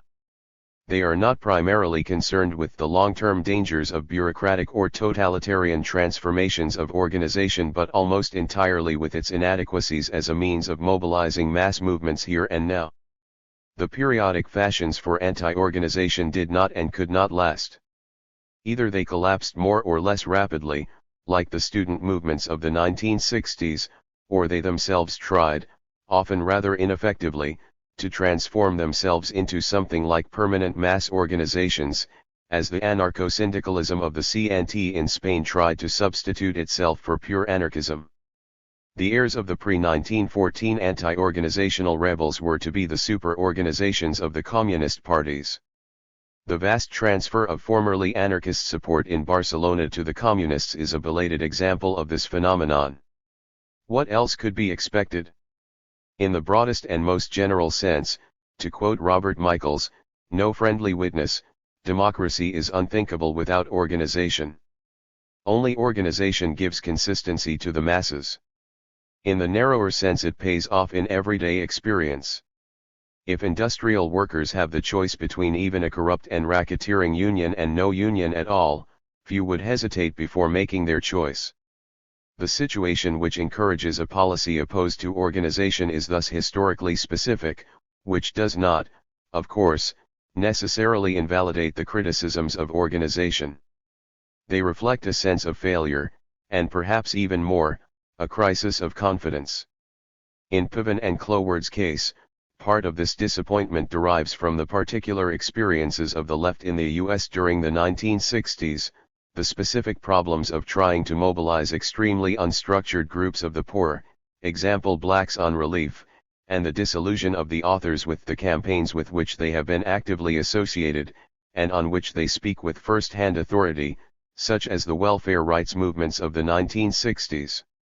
Whatever the gains of the black movements of the 1960s, which Piven and Cloward are far from denying, one of the most obvious results has been to absorb much of the leadership of the black movement, into electoral politics, into government bureaucracy, into the universities, and into business and industry, leaving the masses as leaderless as before, perhaps, for the time being, more so than before. However, both their argument and their air of disenchantment with the established model of past movements are more general. Of the four movements they have chosen, two are indeed marginal. The object of the unemployed in the 1930s and the welfare rights protests of the 1960s was relief. But the other two were central. Unionization in the 1930s and the civil rights movements in the 1960s were not only intended to change the situation of all workers and blacks, and not only a section of the working population, but capable of doing so, and they were able as well to change the structure of industrial relations and national politics. The lengthy and well-documented chapters on these four movements may be read simply as fascinating and intelligent analytical surveys of chapters in recent American history, but for the authors they are primarily illustrations of their central thesis. The curve of all of them, as Piven and Cloward see it, was similar, though the incubating period of the civil rights movement was both longer and less dramatically sudden than that of the other three, the Great Slump and the political events of the 1960s, including the civil rights breakthrough. A phase of unarticulated discontent, folks are restless as a senator they quote put it, is followed by a cluster of local eruptions, led, if at all, by relatively tiny cadre groups. Conflicts escalate in a political situation which has become uncertain. The authorities make concessions, and the activist movements stop the pace of disruption and choose instead to exercise further pressure through mass organization and to use both the new machinery for concession and the apparently promising and welcoming old machinery of established politics, with varying results. And so, as Piven and Cloward see it, the unemployed groups of the 1930s had become entangled in bureaucratic procedures and were declining. The industrial unions had become over time less and less dependent on the workers and more dependent on the regular relations established with management. As for black leaders, most depend on the Democratic Party and its continued ability to command a majority of the electorate, which is not black. The National Welfare Rights Organization had relatively little influence in the lobbying process to which it progressively devoted its, therefore, inevitably declining years. After the bang, the whimper. The air of pessimism which pervades poor people's movements thus expresses more than the disappointment of the hopes of the 1960s. The fundamental proposition on which Piven and Cloward build their strategic recommendations is the impotence of the poor. The poor can create crises but cannot control the response to them. They can merely get a slightly better or a slightly worse deal within quite narrow margins, largely predetermined. Protesters win, if at all, what historic circumstance has already made ready to be conceded. Even if the workers in the 1930s had demanded public ownership of factories, they would probably have still gotten unionism, if they got anything at all, and if impoverished Southern blacks had demanded land reform, they would probably still have gotten the vote. It is not negligible, but it is not what we wanted, and neither are the results. Capitalism inevitably reintegrated poor people's protests. What lies behind this sense of disenchantment? Not the failure to achieve any results, which has dogged some movements of the left, such as the anarchists, since the movements Piven and Cloward discuss had distinct successes, even disproportionate ones, considering their actual strength. Certainly what disorients the left is not that the case against capitalism seems less convincing than it used to, or less easy to make, unless we insist on denying that capitalism has changed since the days of Marx and Lenin. Indeed, it is rather easier today to predict a dark future for humanity under capitalism than it has been for a generation. Admittedly, the experience of both Western industrial societies and socialist regimes has shown the inadequacy of the traditional conception of socialism, which was usually, and simply, defined by its opposite, or defined even more naively as what capitalism at any given time did not provide. The realization that the critique of capitalism does not automatically tell us much about socialism has certainly been traumatic. It is now clear that the expropriation of the expropriators by itself may produce a non-capitalist society, but not necessarily a desirable one. It is also clear that capitalist evolution has provided much that older socialists thought impossible, and that this foretaste of what used to be utopia is not very desirable either. We now have much of what a Spanish anarchist Congress in 1898 forecast as the glorious future of man after the revolution, namely a world of high-rise buildings full of elevators, electricity, and automatic rubbish disposal, and inhabited by supervisors of automated machinery. This, as we know, is as far from utopia as the abolition of the distinction between town and country by means of radio, television, and the internal combustion engine. Still, if the left may have to think more seriously about the new society, that does not make it any the less desirable or necessary, or the case against the present one any less compelling. But what radicals and socialists no longer know is how to get from the old to the new. Neither capitalism nor its designated gravediggers are any longer what they were in 1914 or even in 1939. The historical forces and mechanisms on which socialists relied to produce an increasingly militant proletariat and increasingly vulnerable capitalist ruling class are not working as they were supposed to. The great armies of labor are no longer marching forward, as they once seemed to, growing, increasingly united, and carrying the future with them. It is significant that Piven and Cloward's social movements are, as the title of their book indicates, not the workers, whose disintegration as a class or balkanization they note in passing, but poor people, a heterogeneous body whose sections have nothing in common but relative poverty and the fact of discontent. The content of their movements, as shown by the title of their first chapter, is merely protest. The strategists of the left are at a loss. How much more modest are the actual aspirations of the great socialist mass parties, where they still exist in Europe, than in the days of Babel, Adler, and Jors, as well as the hopes, and this at a time of global capitalist crisis, of the communist parties than when their leaders were young. Few who lead substantial and politically effective parties of the left in the Western world any longer believe in victory by frontal offensive, whether peaceful or not. But neither are they at all clear about the alternative prospect of the Gramscian war of position in which they are involved, or even about precisely who this war is against. A cautious and complex strategy may eventually transform capitalism into socialism, but it is fair to say that at present nobody has a clear idea how, let alone when. Emotionally, the responses to this frustration may range from the rejection of the reality that has not lived up to the theory, to the rejection of the gods and theories that have failed, often, as with the current ex-Maoist, anti-Marxist new philosophers of Paris, by the same people.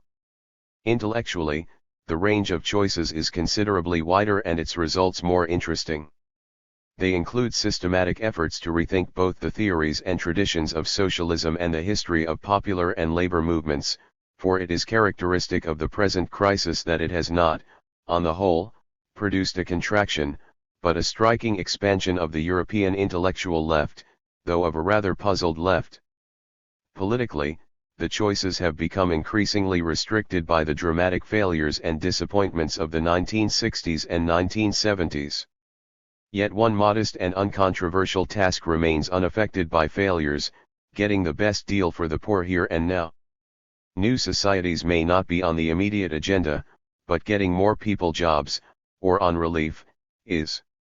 The poor can't achieve much anyway, and they can't control their destiny. Let them at least bargain from strength on the rare occasions when they have some strength to bargain with.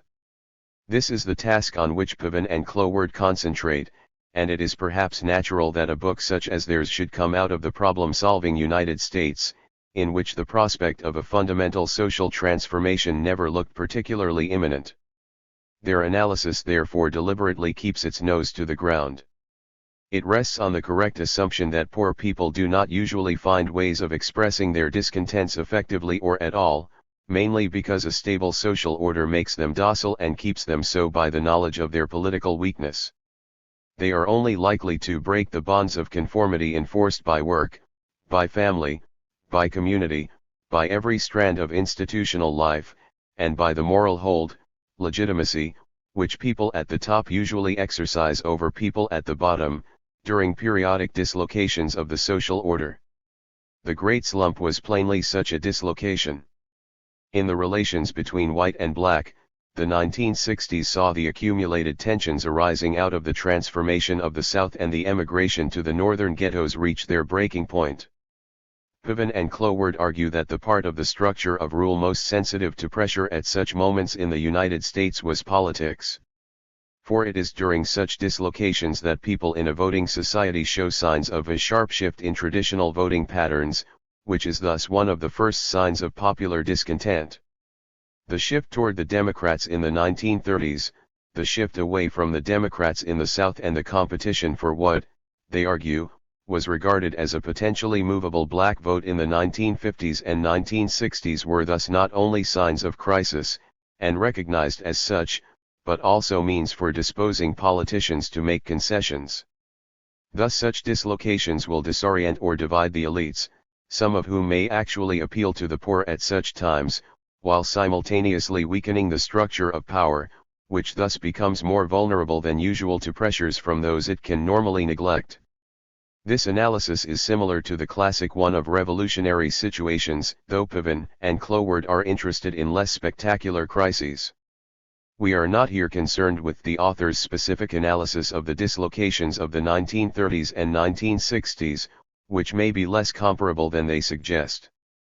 In spite of the significance of FDR's Wagner Act, it seems likely that the black movements of the 1960s were much less the power which forced the government's hand, and much more the, unpredictably escalating, response to what looked like encouragement from above, than had been the case in the 1930s.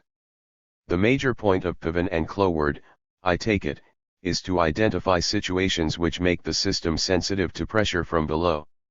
However, the pressure of the poor itself is institutionally determined by what the system establishes as legitimate protest, for instance, in parliamentary democratic states, voting, and, when it goes outside the permitted forms, by what the actual situation of the protesters urges and permits them to do. What it urges them to do is to aim protests about specific grievances at specific targets. Piven and Cloward have clearly grasped a point which often eludes ideological analysts, namely that workers do not experience monopoly capitalism but the factory, the assembly line, the foreman, the pay packet, and the employer, and people on relief do not experience American welfare policy but shabby waiting rooms, overseers, case workers, and the dole. On the other hand, what the situation permits protesters to do depends on how the protesting groups have organized everyday lives and their labor. Most of the protesting poor, unlike factory workers, are relatively unstructured. Nevertheless, what they can always do, if there is any possibility of action at all, is to rebel against the rules and authorities associated with their everyday activities, i.e., to withdraw collaboration. The most original contribution of Piven and Cloward to the subject is their argument that this local rebellion is actually the most effective form of action open to them. If protesters did anything else they would be less effective, since people cannot defy institutions to which they have no access, and to which they make no contribution, such as Congress. A crowd of welfare clients outside a state capitol or in Washington is more easily ignored than the same crowd breaking up a relief office, especially if a lot of crowds break up such offices. Similarly, Piven and Cloward argue, the anti-Vietnam students were strategically right to demonstrate in the universities, though administrators and faculty probably shared their views of the war. In short, for Piven and Cloward there are times when the man who has been robbed by a big man and beats up a little one instead, because it is easier, can make a rational political case for himself. What the poor can do is to disrupt and rely on the political reverberations of their disruption, which will be considerable in times when the social and political system is dislocated, which are precisely the times when the poor can be moved to disruption. This does not give them much leverage, and their action cannot be effectively planned or its results controlled. The results will be controlled by those who make concessions from above, but concessions will be made. At such times a defiant poor may make gains. Yet the very process of concession from above which gives them these gains is also one which attempts to reintegrate protest into more legitimate and less disruptive forms of political behavior, example by coopting its leaders. When protest is thus swallowed by the institutions, the poor give up the one thing which actually extorts improvements, their refusal to play the established game. They are once again disarmed. But a movement which instead of escalating disruption concentrates on transforming it into permanent organization helps to reinstitutionalize and therefore to dismantle it. The poor, even if they do not lose all their gains, are once again forced to wait for the next crisis. This argument is unsatisfactory, but its main point is not to be dismissed. For organization undoubtedly needs to be realistically analyzed. It can readily be shown that the immediate successes of popular movements are not proportionate to their degree of organization. Mass union organization, in the US of the 1930s as in all analogous explosions of labor unionism with which I am familiar, was the result of worker mobilization and not its cause. Such mobilization requires stimulation and leadership, but it is an error to suppose that these are inseparable from mass organization. In the extreme case of revolution the divergence is even more spectacular. As distinct from coups, launched from positions of established power, successful revolutions are hardly ever planned, in spite of the efforts to do so. They happen, sometimes, though today not usually, in the actual absence of organized revolutionaries. It is equally evident that the attempts to build permanent mass organizations out of unorganized constituencies, the unemployed, draft resistors, consumers, or even such more existentially cohesive groups like blacks and women, have almost universally failed. Such organizations, generally feeble and fluctuating, are either groups of leaders whose aim is to mobilize essentially unorganized masses for action, or more likely stage armies marching about making a noise like real armies and, with luck, being accepted as the representatives and interlocutors of their constituencies, because under certain circumstances the institutional system requires someone to fill this role. But, as Piven and Cloward clearly recognize, the strength of such stage armies depends not on the few people they can actually put into uniform, but on the need to consider the unorganized masses off stage. The National Welfare Rights Organization, with a few thousand dues-paying members, gained money and official recognition because it could present itself as the representative of the welfare poor. And since the political influence of the poor is mobilized, not organized, organization which gets in the way of mobilization is self-defeating. Thirdly, it is sometimes even true that firmly structured and organized movements are less effective at mobilizing mass discontent than loose and unstructured ones. These may not last, but while they do they can be unusually formidable, precisely by virtue of their capacity to catch and propagate a mood at a crucial moment to discover and secure that spontaneous consensus among militants and masses which produces massive action. The student movements of the 1960s are textbook illustrations of this. Nobody could have planned them. Nobody will underestimate their scale, scope, and impact at the time. But it must be admitted their limitations were equally spectacular. Piven and Cloward's powerful contribution to the cause of realism is therefore welcome. They may, as they themselves recognize, no longer surprise many historians of social movements, but their book will clear the minds of politicians, for a lot of politics still takes place in those thick clouds of ideological myth, traditional folk wisdom, and self-delusion which this activity generates around itself, especially when nobody quite knows what is happening. Moreover, it is important to demystify specific concepts such as mass movement and mass organization and to see what precisely they mean in practice. For these reasons their book is enormously instructive. However, it is also inadequate, because its field of vision is excessively restricted. Or rather, the authors take too much for granted. Thus in the narrowest sense their criticism of organization in specific movements assumes the existence of organization as an essential factor in situations where such protests arise. Any historian of past social movements is familiar with episodes which conform exactly to the Piven-Cloward formula of escalated defiance winning concessions undisturbed by the desire to collect dues, draft constitutions, and organize congresses. But only historians are familiar with them, since, in the absence of organization, they disappear rapidly, leaving nothing behind. What the mobilization of American workers in the 1930s won was not entirely lost because it produced permanent mass unionism, but the laborers' insurrection in the Peruvian highlands which briefly forced collective contracts on the great estates in 1948 came, went, and was forgotten. In a wider sense the poor, or indeed any subaltern group, become a subject rather than an object of history only through formalized collectivities, however structured. Everybody always has families, social relations, attitudes toward sexuality, childhood, and death, and all the other things that keep social historians usefully employed. But, until the past 2 centuries, as traditional historiography shows, the poor could be neglected most of the time by their betters, and therefore remained largely invisible to them, precisely because their active impact on events was occasional, scattered, and impermanent. If this has not been so since the end of the 18th century, it is because they have become an institutionally organized force. Even the most dictatorial regimes today learn sooner or later what ancient rulers knew, how to make concessions to unorganized and spontaneous pressure from the masses, if necessary underlining their continued authority by face-saving punishment for agitators.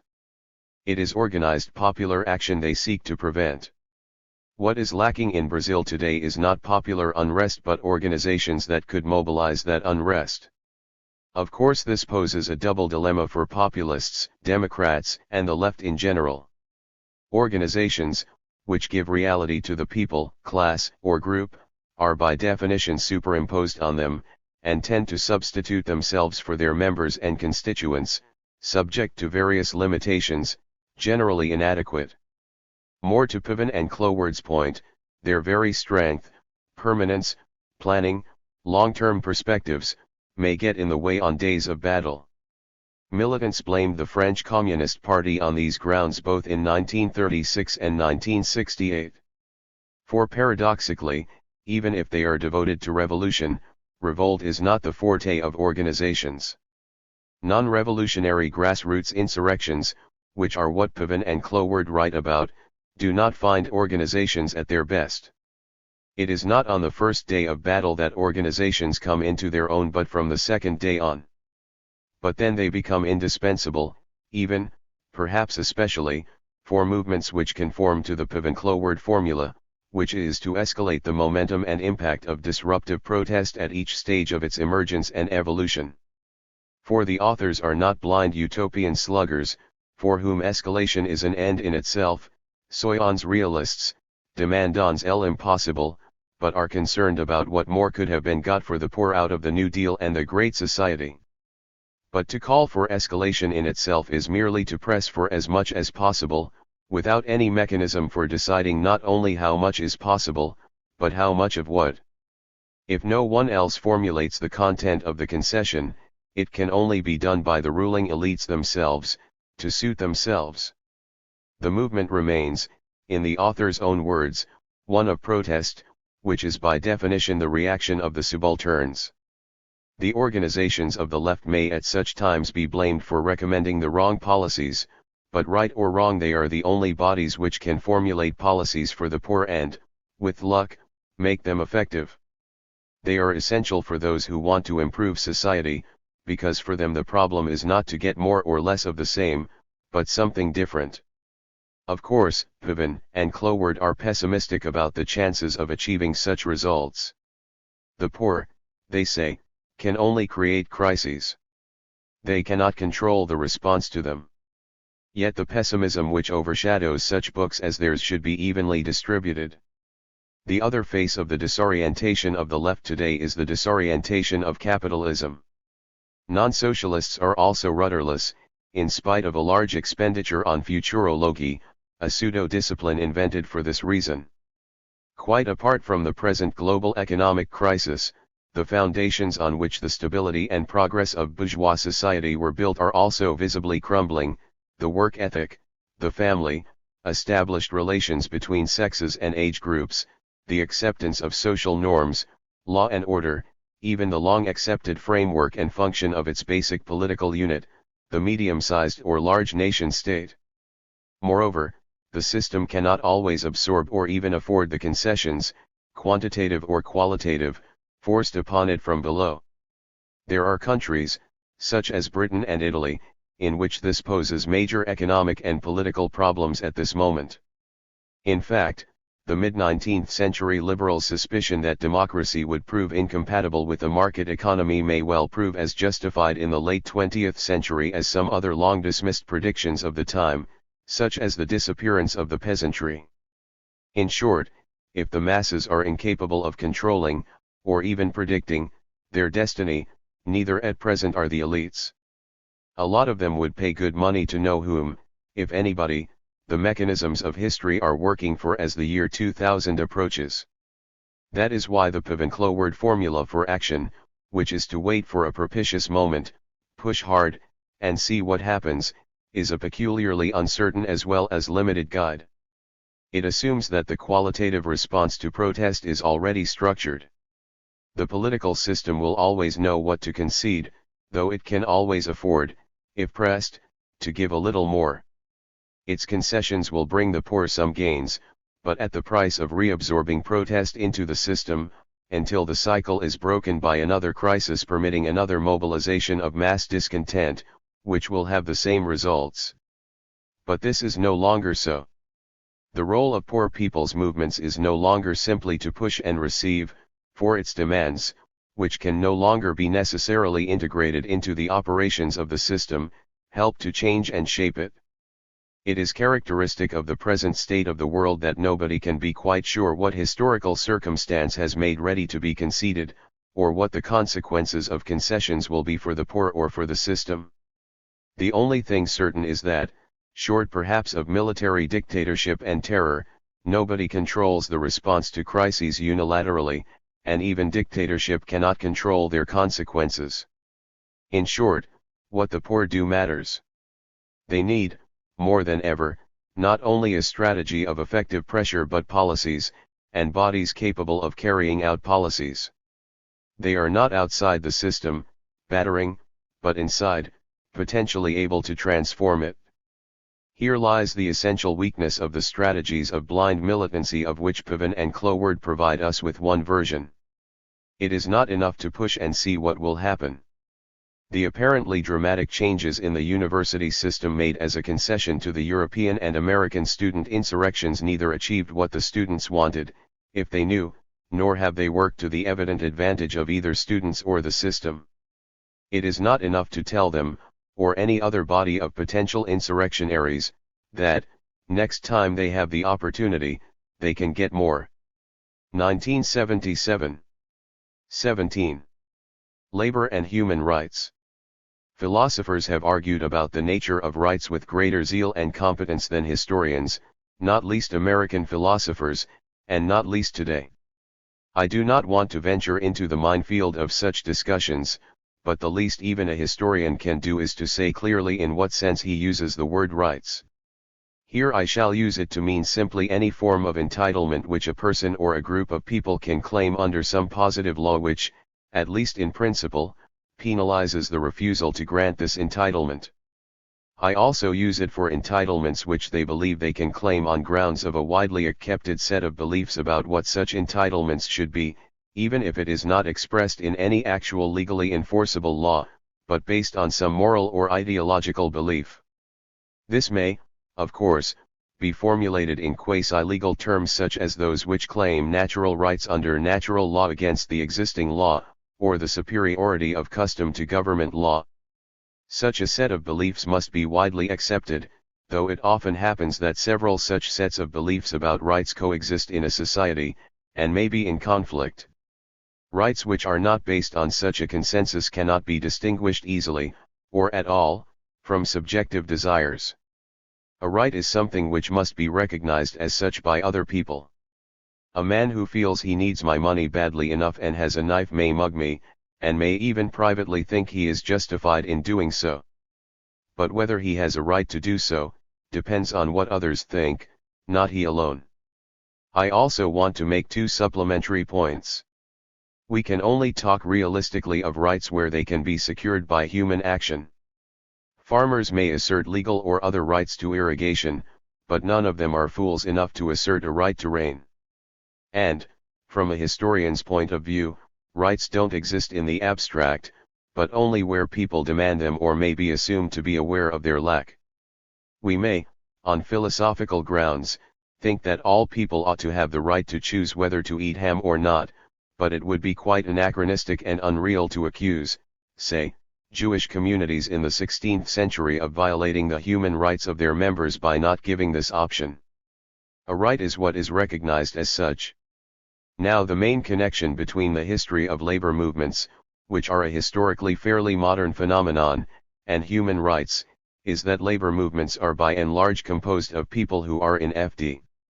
Roosevelt's phrase underprivileged, and are concerned with their problems. That is to say, they are concerned with people who, by the definitions of their times, have no such rights or less rights than other people and groups. Now people rarely demand rights, fight for them, or are worried about them, unless they do not enjoy them in sufficient measure or at all, or if they do enjoy them, unless they feel that these rights are insecure. Nobody has ever started a movement for the right to walk, because all of us take it for granted that we can when we want to, and are unlikely to be stopped. On the other hand, there have been agitations for the right to walk for certain purposes, for instance in public demonstrations, or in certain places, for instance along public rights of way closed by private landowners, or at certain times. And, of course, the right not to be arbitrarily jailed, which would interfere with walking, forms part of most declarations of human rights. Special groups of people who expect to enjoy certain entitlements rarely bother to demand what they already have. The rich do not have to bother about the right to free or cheap medical treatment. It is the poor who have to. Labor movements are concerned with people who have cause to demand a lot of rights, and that is why, Irrespective of their philosophical attitude to natural law, political theory, or the legal theory of justice and rights, they have played a very large role in the development of human rights. And, it might be argued, that is really all that needs to be said about the subject of this paper. However, the historian cannot be content with this obvious observation. For European labor movements came into existence, and consequently began to influence the struggle for human rights and their definition, at a time when the concept of such rights itself was undergoing rather profound changes. In fact, at that time a variety of types of rights coexisted, each influencing and being influenced by the special characteristics and requirements of labor movements, and by developments arising out of their existence. For rights, whatever some philosophers say, are not abstract, universal, and unchanging. They exist as parts of particular sets of beliefs in the minds of men and women about the nature of human society and the ordering of relations between human beings within it, a model of the social and political order, a model of morality and justice. It is possible that, as Barrington Moore has argued, there is a general conception of what is just or unjust which holds good for all societies at all times, but in practice the concrete set of beliefs about rights is not the same for all societies, places, and periods. But what is certainly true is that, to my knowledge, there is no society which does not recognize some rights, for at least some of its members, and rejects claims to others. It is doubtful whether any society could exist which fails to establish such distinctions. Certainly the common laboring people of most of pre-industrial Europe believed they had or could claim some rights. What is more, even when these rights were not recognized as legally enforceable before the courts of the governing authorities, which they might or might not be, certain such entitlements were morally accepted even by governments and ruling classes. Thus the preamble to the Elizabethan Statute of Artificers of 1563 plainly regarded it as the state's duty to banish idleness, advance husbandry, and yield unto the hired person both in the time of scarcity and the time of plenty a convenient proportion of wages. Point 2. This was part of that moral economy which E.P. Thompson has discussed so well. 3. It was based on a general view of what constituted a just social order, and we know that it not only appeared to legitimize certain demands or expectations of poor laboring people, but also, insofar as this moral entitlement was infringed, their rebellions against it. Thus in the 1790s the noblemen and gentlemen landowners who monopolized the soil of England did their best to guarantee the rural poor a minimum income or social security by modifying the Poor Law, when the amount of rural pauperism seemed to increase beyond all precedent and reason. I am not here discussing the effects of their initiative, but their intentions. Again, when the unemployed and pauperized laborers took to destroying the threshing machines which deprived them of their main winter employment, many of the gentry not only sympathized with them. Sir B. Bunbury, Bart., actually circularized his East Anglian tenant farmers in 1822 asking them not to employ such machinery, and he was not alone.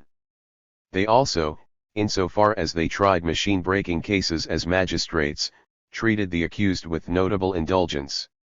George Root and I have discussed this matter in our monograph on the 1830 Rising. Point 4. Conversely, when the British gentry established a class privilege which was believed contrary to the moral consensus, their constitutional right to do so was sharply distinguished from moral legitimacy.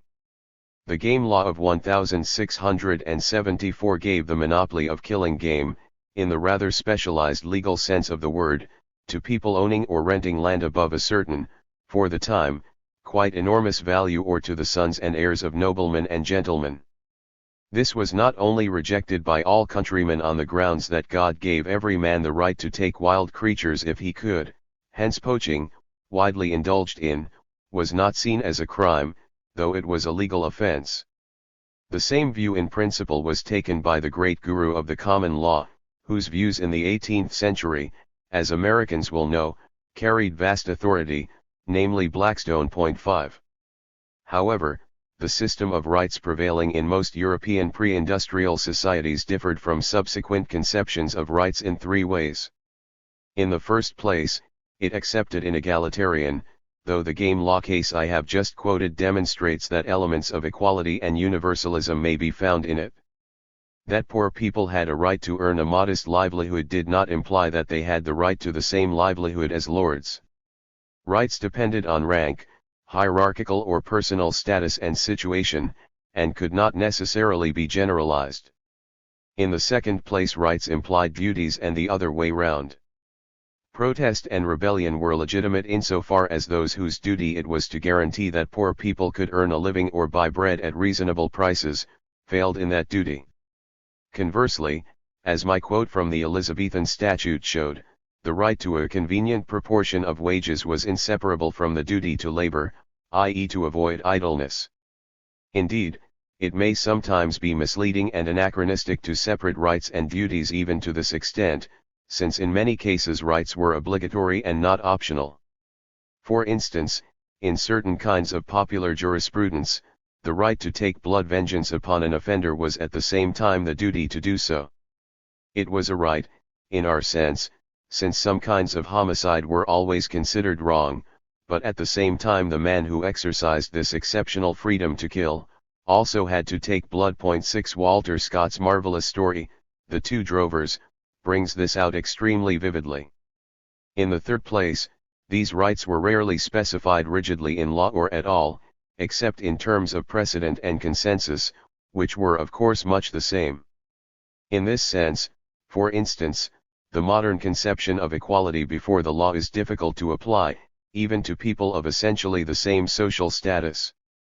At most, in legalistic societies, there was equality in the sense that all were subject to the same mandatory due process of law, so that any infringement of its formalities and rituals, however insubstantial, invalidated an accusation or verdict.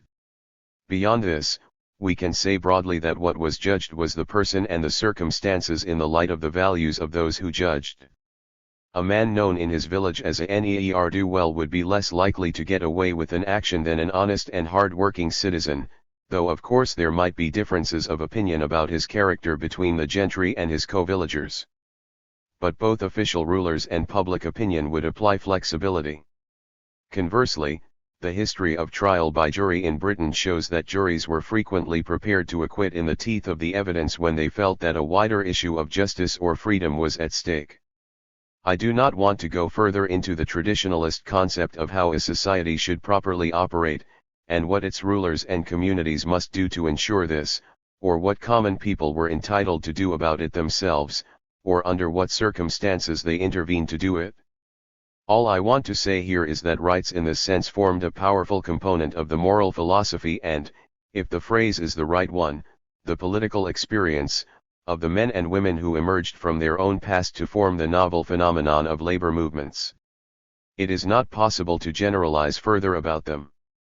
Some such assumptions led directly into labor movements, for instance those of corporately organized craftsmen, and especially craft journeymen, which were transformed both into political ideologies and the labor unionism of skilled workers, at least in Britain.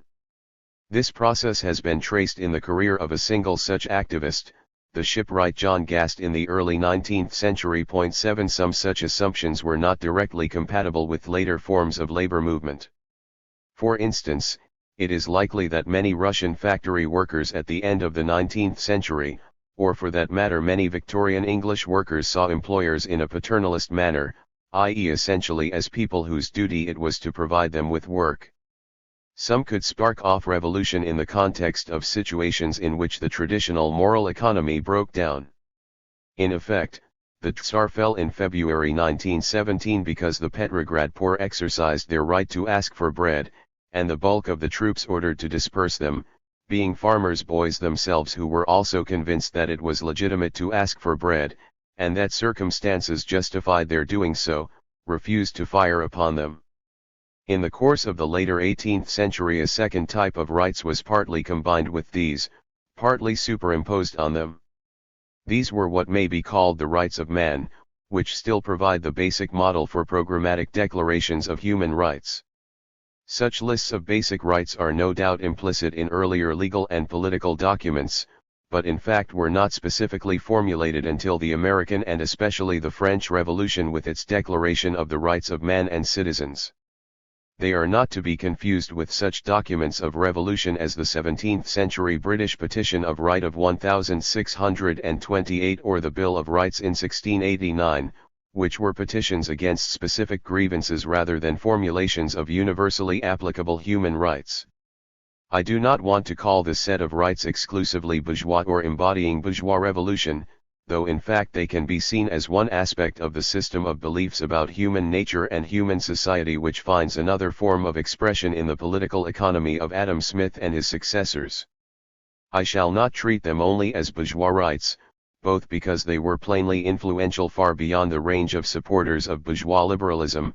Tom Paine's Rights of Man is a case in point, but also because many of the rights formulated in the late 18th century context still correspond to what most people in modern societies want and need. The new rights of man type of human rights was novel and peculiar in three ways. First, such rights belong to individuals, conceived as such in the abstract, and not in the traditional manner as persons inseparable from their community or other social context. This was historically somewhat novel.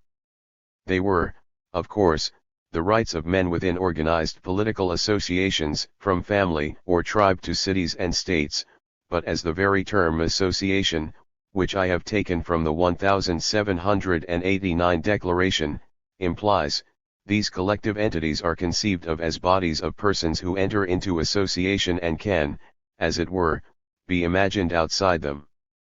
The political associations have the duty, or are set up to, protect the individual's rights against them, e.g. the state, as well as against other persons. Hence their power must be limited in scope and means, their agents must be held to account, and the rights of individuals must be guaranteed against them. We now take this approach for granted in constitutional societies, but it belongs to a specific historical view of human relations. Second, and in consequence, these rights are theoretically universal and equal, since individuals conceived in isolation, can only have equal claims as such, even though as persons they are quite different. There can be no reason why, as abstract individuals, lords should have greater claims than peasants, rich men than poor men, Christians than Jews, or the other way round. They are regarded, as it were, like people who have bought a ticket at a standard price to a movie, never mind who they are, they have the same right to a seat. Hence declarations of rights have been, in theory, universally applicable. In fact, their most powerful appeal has been that they provide groups who claim a better condition for themselves on special grounds, for instance as women or blacks or workers, with a universal justification for doing so, which makes it difficult for other people who accept the idea of such rights to resist the claim in principle. Jefferson knew what he was doing when he proposed that the colonists demand independence not just because they had particular grievances against King George, but because the inalienable rights of all men, to secure which governments had been instituted, were being violated by King George. The relevance of this to labor movements is obvious. Thirdly, and also in consequence of what has been said above, these rights were essentially political or politico-legal, since the whole point about proclaiming them was to provide institutional guarantees to human beings and citizens. The right to free speech in this sense must imply ways of protecting free speech, as Russian dissidents know well. Rights of man type therefore implied political programs and political action, insofar as these rights were not already effectively guaranteed by constitution and law. And of course in practice that was precisely the reason for drawing up declarations of the rights of man. But they did not imply a social and economic program, because the freedoms guaranteed by such rights were negative, not to be interfered with. In Anatole France's famous phrase, "The law in its majestic equality gives every man an equal right to sleep under a bridge or eat at the Ritz." This was their fourth characteristic. Bourgeois liberals welcomed this, since they argued that maximum economic welfare would be achieved by the untrammeled private enterprise of individuals. The bulk of modest farmers, small producers, and traders did not want to be interfered with either by government or law, though they reserved the right to call on government to help them when times were bad. They were both for and against the unrestricted rights of property, which created intellectual problems that seldom troubled them but have troubled interpreters of Rousseau and Tom Paine.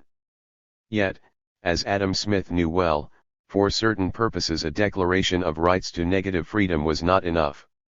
And among those for whom it was quite evidently not enough, were the future constituency of labor movements, whose primary claim was to work at a decent wage, to social security which they certainly would need at some time in their lives, to benefits which poverty prevented their purchasing, such as health care and education, and to political rights not covered by the classical declarations which would make it easier for them to fight for these, e.g. to form labor unions and strike.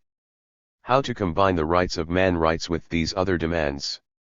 Later socialists and labor militants have been puzzled by such movements as Chartism in Britain, which was undoubtedly a working-class mobilization, probably the greatest in British history relative to the size of the population, but whose demands were exclusively for the democratization of elections. They have argued that political democracy was seen instrumentally. Chartism was, as a widely quoted speaker said, a knife and fork question.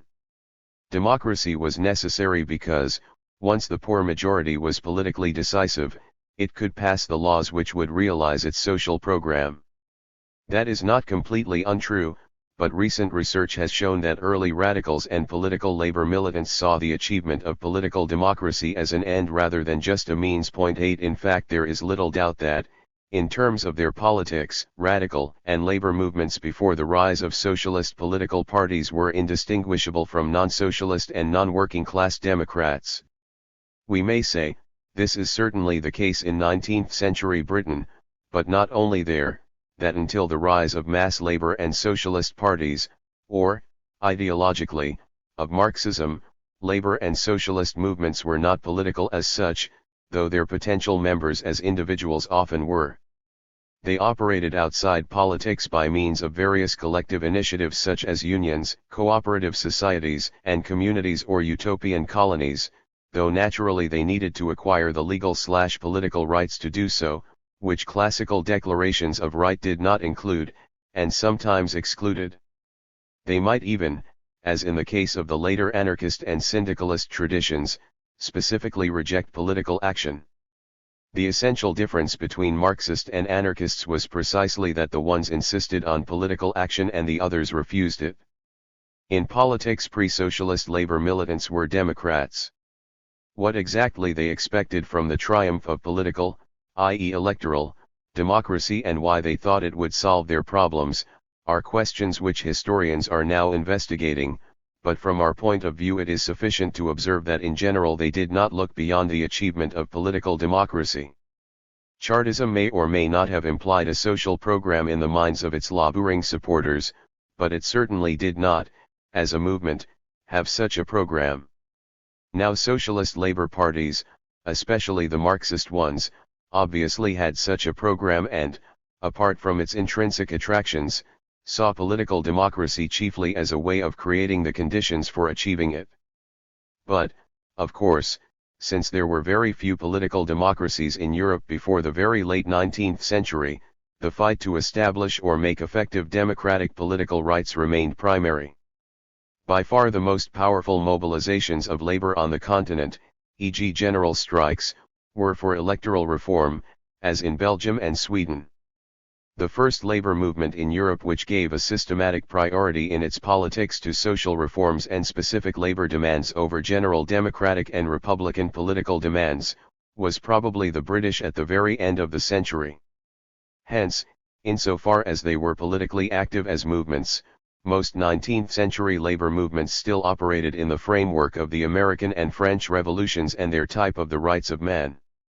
In other words, they fought for the rights of workers to be full citizens, even if they hoped to go on to fight for something more. They gave a special edge to the fight for these citizen rights, because they consisted largely of people who did not enjoy them, and because even those legal rights and civil liberties which were accepted in theory, were challenged in practice by the adversaries of labor. Nobody in Britain doubted the right to free speech, a free press and public demonstration, even though there was no clause in any legal document guaranteeing them.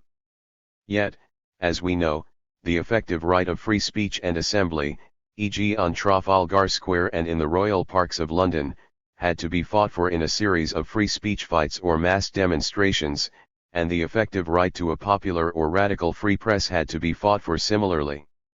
The major 19th century contribution of labor movements to human rights was to demonstrate that they required a lot of extension and that they had to be effective in practice as well as available on paper.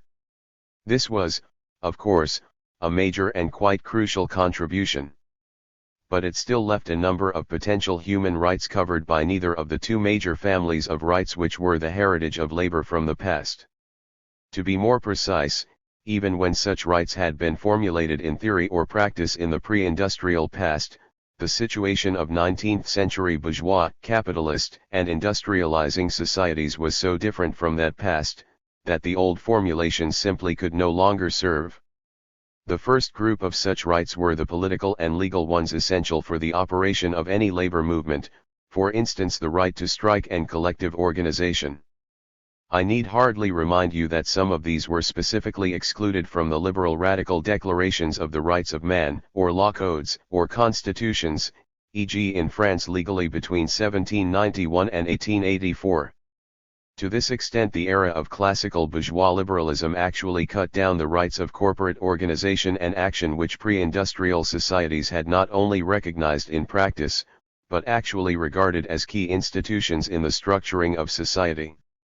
So these rights, and various consequential rights, had to be re-established and redefined in terms of the 19th century economy. The history of labor unions and struggles in all countries illustrates the chief field for the development of such human rights, and there is no need to pursue it in detail.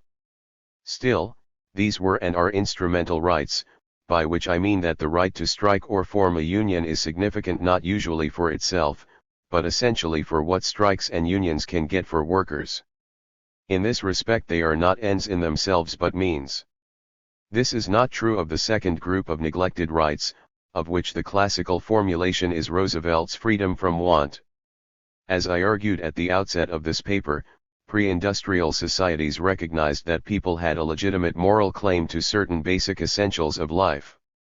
They recognized a basic obligation for the social community of which men and women formed part to ensure these, so far as was humanly possible, and rulers or political authorities who failed to do so, lost some or all of their legitimacy. For instance, paupers or those who could not yet or no longer maintain themselves, orphans, widows, the old, had to be given succour. In Britain there actually existed a national legal obligation to do so since Elizabeth I, the Poor Law. Society and its political organizations had positive duties towards its members.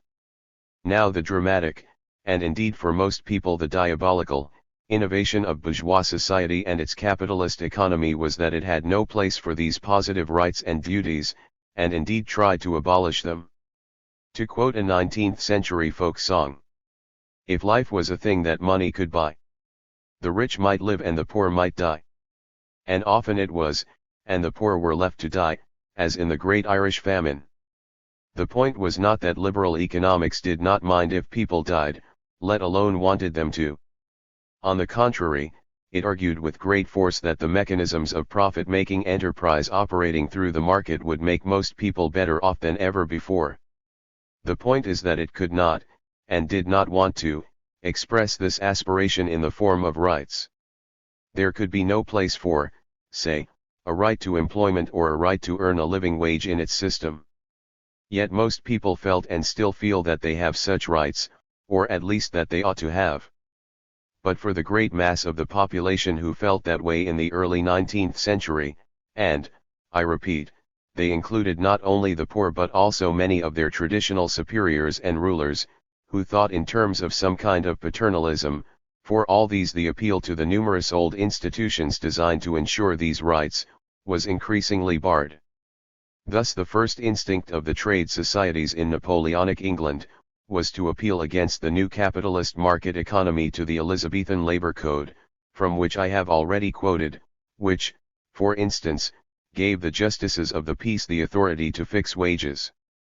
They tried to put life into the old system. They failed. More than this, the old laws which provided for these rights were abolished. We find a similar struggle, which was also lost, over the Poor Law between 1795 and 1834. And so on. Hence, while the infant labor movements were morally certain of these rights, and inspired by the memory that they had once actually been recognized, they could no longer directly appeal to them. And, of course, even if they could have done so, the old methods of ensuring them were no longer literally applicable in an industrializing society. To this extent the Elizabethan statute of apprentices had to be repealed. Furthermore, an industrial society created the need for new rights which had not previously been required, for instance the right to be protected at work against hazards which previously did not exist or could be regarded as negligible. In a word, under the new capitalist society the ancient human rights to life and livelihood had to be thought out afresh in theory and practice. For obvious reasons no body of people was more acutely interested in this than the emerging working class and its movements. They were, after all, a historically new social and economic class, operating largely in novel, indeed sometimes unprecedented conditions, and above all they had, by definition, no significant independent access to the means of production, but depended on the sale of their labor power for wages. A lot of peasants might still escape from the universal market into a sort of hillbilly existence of self-sufficiency and localized barter. Small crafts and their like needed a market, but not necessarily the capitalist one. Until the factories and modern distribution pushed them to the wall, they could rely on the basic needs of their locality. Someone, after all, had to repair its boots and shoes. But hired men and women who had no resources except their wages, could encounter the denial of the right to survive at any moment, and might certainly come up against it at certain stages of their life cycle, for instance as married couples with small children, and above all in old age. What is more, as we have seen, traditional provisions designed to protect it, broke down spectacularly in their case. In agricultural village communities it might still be possible to leave the relief of the poor to neighbors or community assistance. In Manchester or London this was no longer a realistic option. Thus for obvious reasons the pressure to introduce protective legislation, and modern systems of social welfare and security came primarily from the existence and demand of the working classes. Old age pensions, probably the earliest such provision to be widely introduced, are a case in point. But just at this point we meet a paradox. There is absolutely no doubt that the poor, the working people and the potential or actual members of labor movements spoke the language of rights, and still do, if only because this is the natural language of anyone who sets up a model of morality and justice, of what is right in the convenient vocabulary of Germanic languages, and makes claims in the light of this model. It is also the natural language of politics, since it provides a built-in moral backing for any demand or action.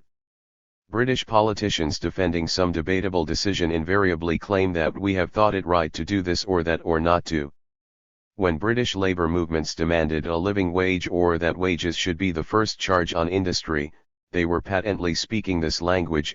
Whatever the market decided, people had a right to what Elizabeth I called a convenient proportion of wages. The right to work, the right to the whole product of labor and similar phrases instinctively rose to the lips of social and socialist agitation in the 19th century. On the other hand, the theorists of labor movements did not universally talk the language of rights, at least after the early or middle decades of the century. The right to work mobilized people, but not the right to socialism, even though most political parties of labor in Europe were, in theory at least, profoundly committed to this aspiration. There are two main reasons for this. The first, and less significant, is that the most influential socialist theory by far, Marxism, specifically rejected the language of human rights for various reasons, which are not directly germane to the subject of this paper. Insofar as Marxism claimed to be an analysis of the operations of society, past, present and future, rather than a program, that language was, of course, irrelevant to it, as indeed it was or is to Ricardo and Paul Samuelson. Rights are not an analytical concept in science, any more than law is, in the sense of something which ought to happen. A scientific law, if we choose to use the term, implies no claims or entitlements whatever. However, Marx was not merely indifferent to rights of man but strongly opposed to them, since they are essentially individualistic, belonging to egoistic man, separated from other men and from the community. In this sense Marx still speaks an ancient social language.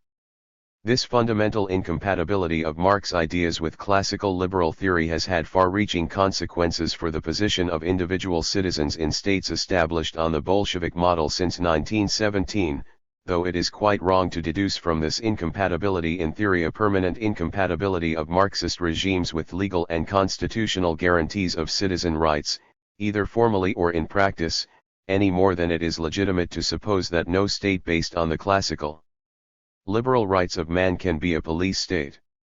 The objection to the 1936 Soviet Constitution is not, as a reading of critics like Kolakowski might suggest, that its drafters failed to understand that, as Marxists, they could not draw up such a list of rights, but that the Soviet state paid not the slightest attention to it.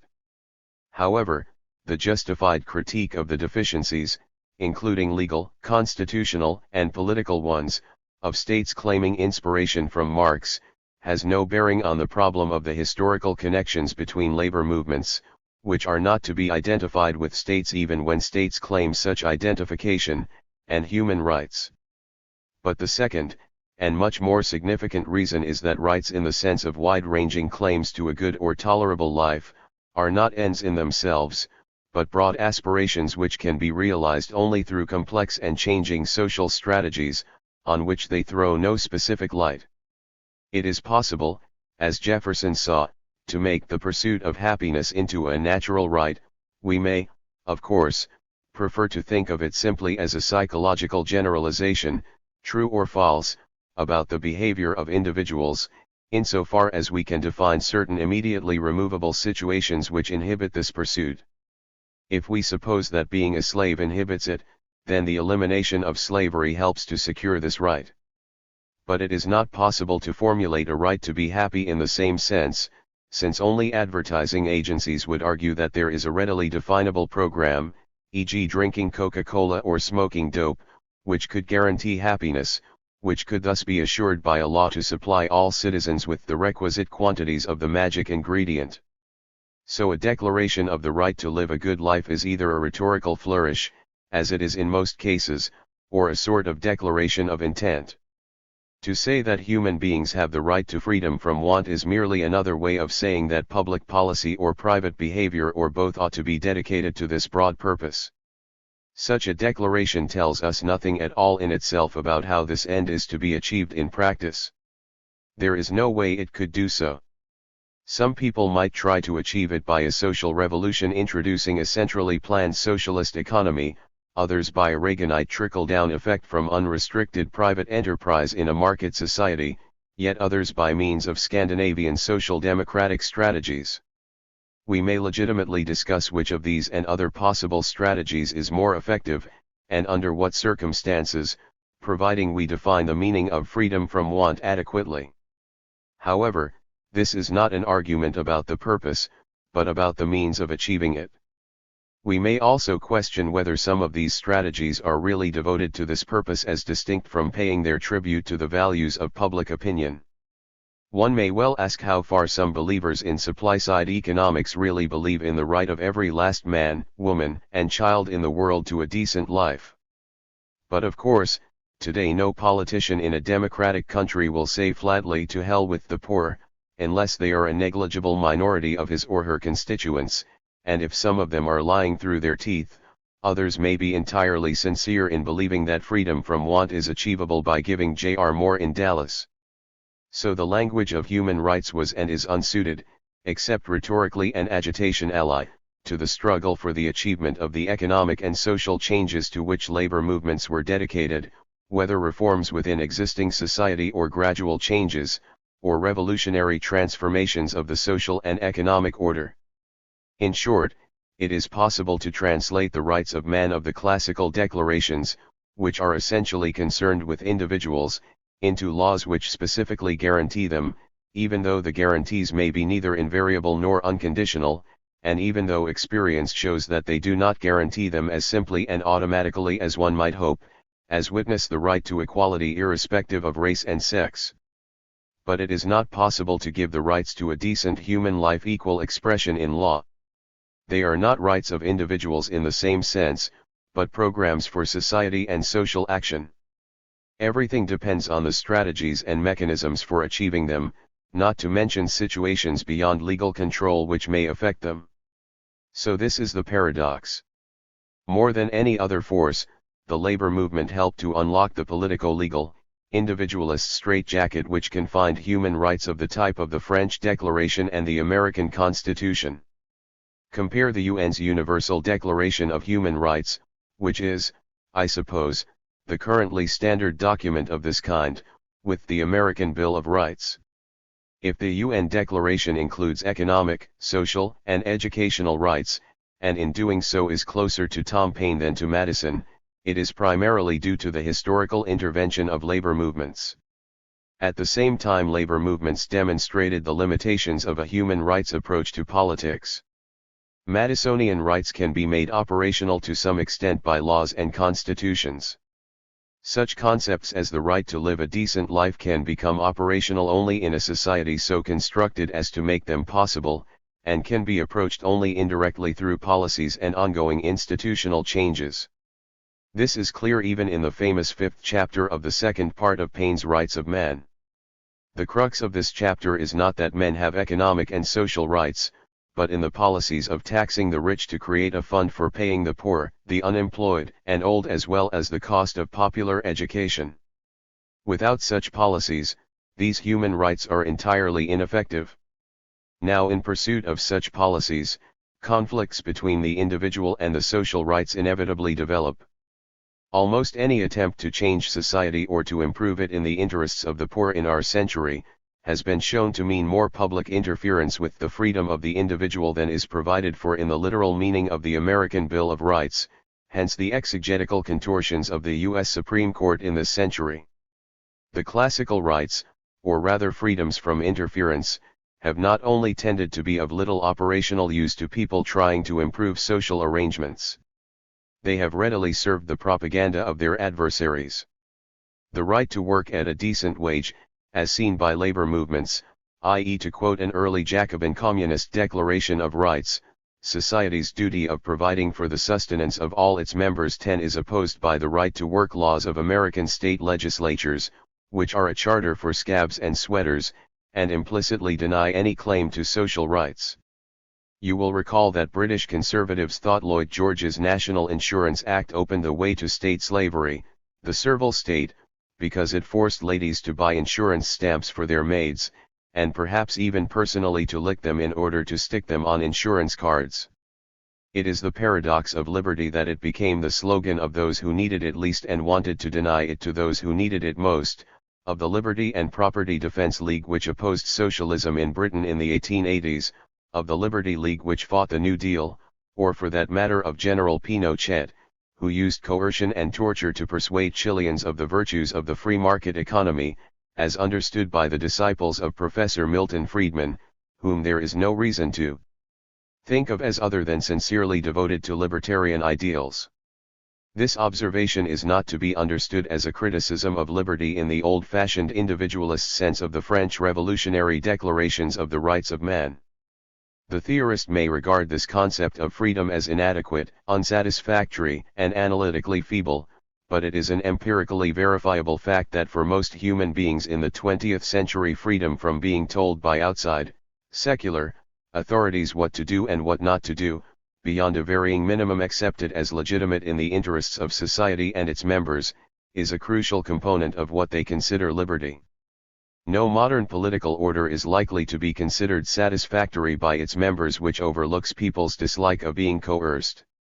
This needs to be said, for the other paradox of freedom is that those who want to change society in order to create the conditions for the free development of all individuals, of which Marx dreamed, have tended to put the rights of the individual against state and society on the back burner, when they have been in a position to proceed to a reconstruction of society.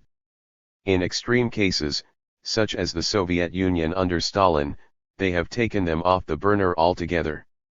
An entire polemical literature has therefore grown up, especially since 1945, which seeks but fails to demonstrate that this is the fundamental characteristic of revolutionary, socialist, or sometimes of all labor movements. As against this, it must be said that, historically, labor movements and the associated movements for social reform and social transformation have been movements for the rights of man in the individual as well as in the social sense, and their contribution to establishing and extending these rights has been capital. This is partly due to the fact that their most influential ideologies belong firmly to the family of what Bernard Shaw once called, those who believe in the great sentimental verities of Jefferson, life, liberty, and the pursuit of happiness. They are children of the rationalist 18th century Enlightenment, and unlike the traditionalist right, fascism or most ideologies of nationalism, they have never rejected or abandoned its hope and aspirations.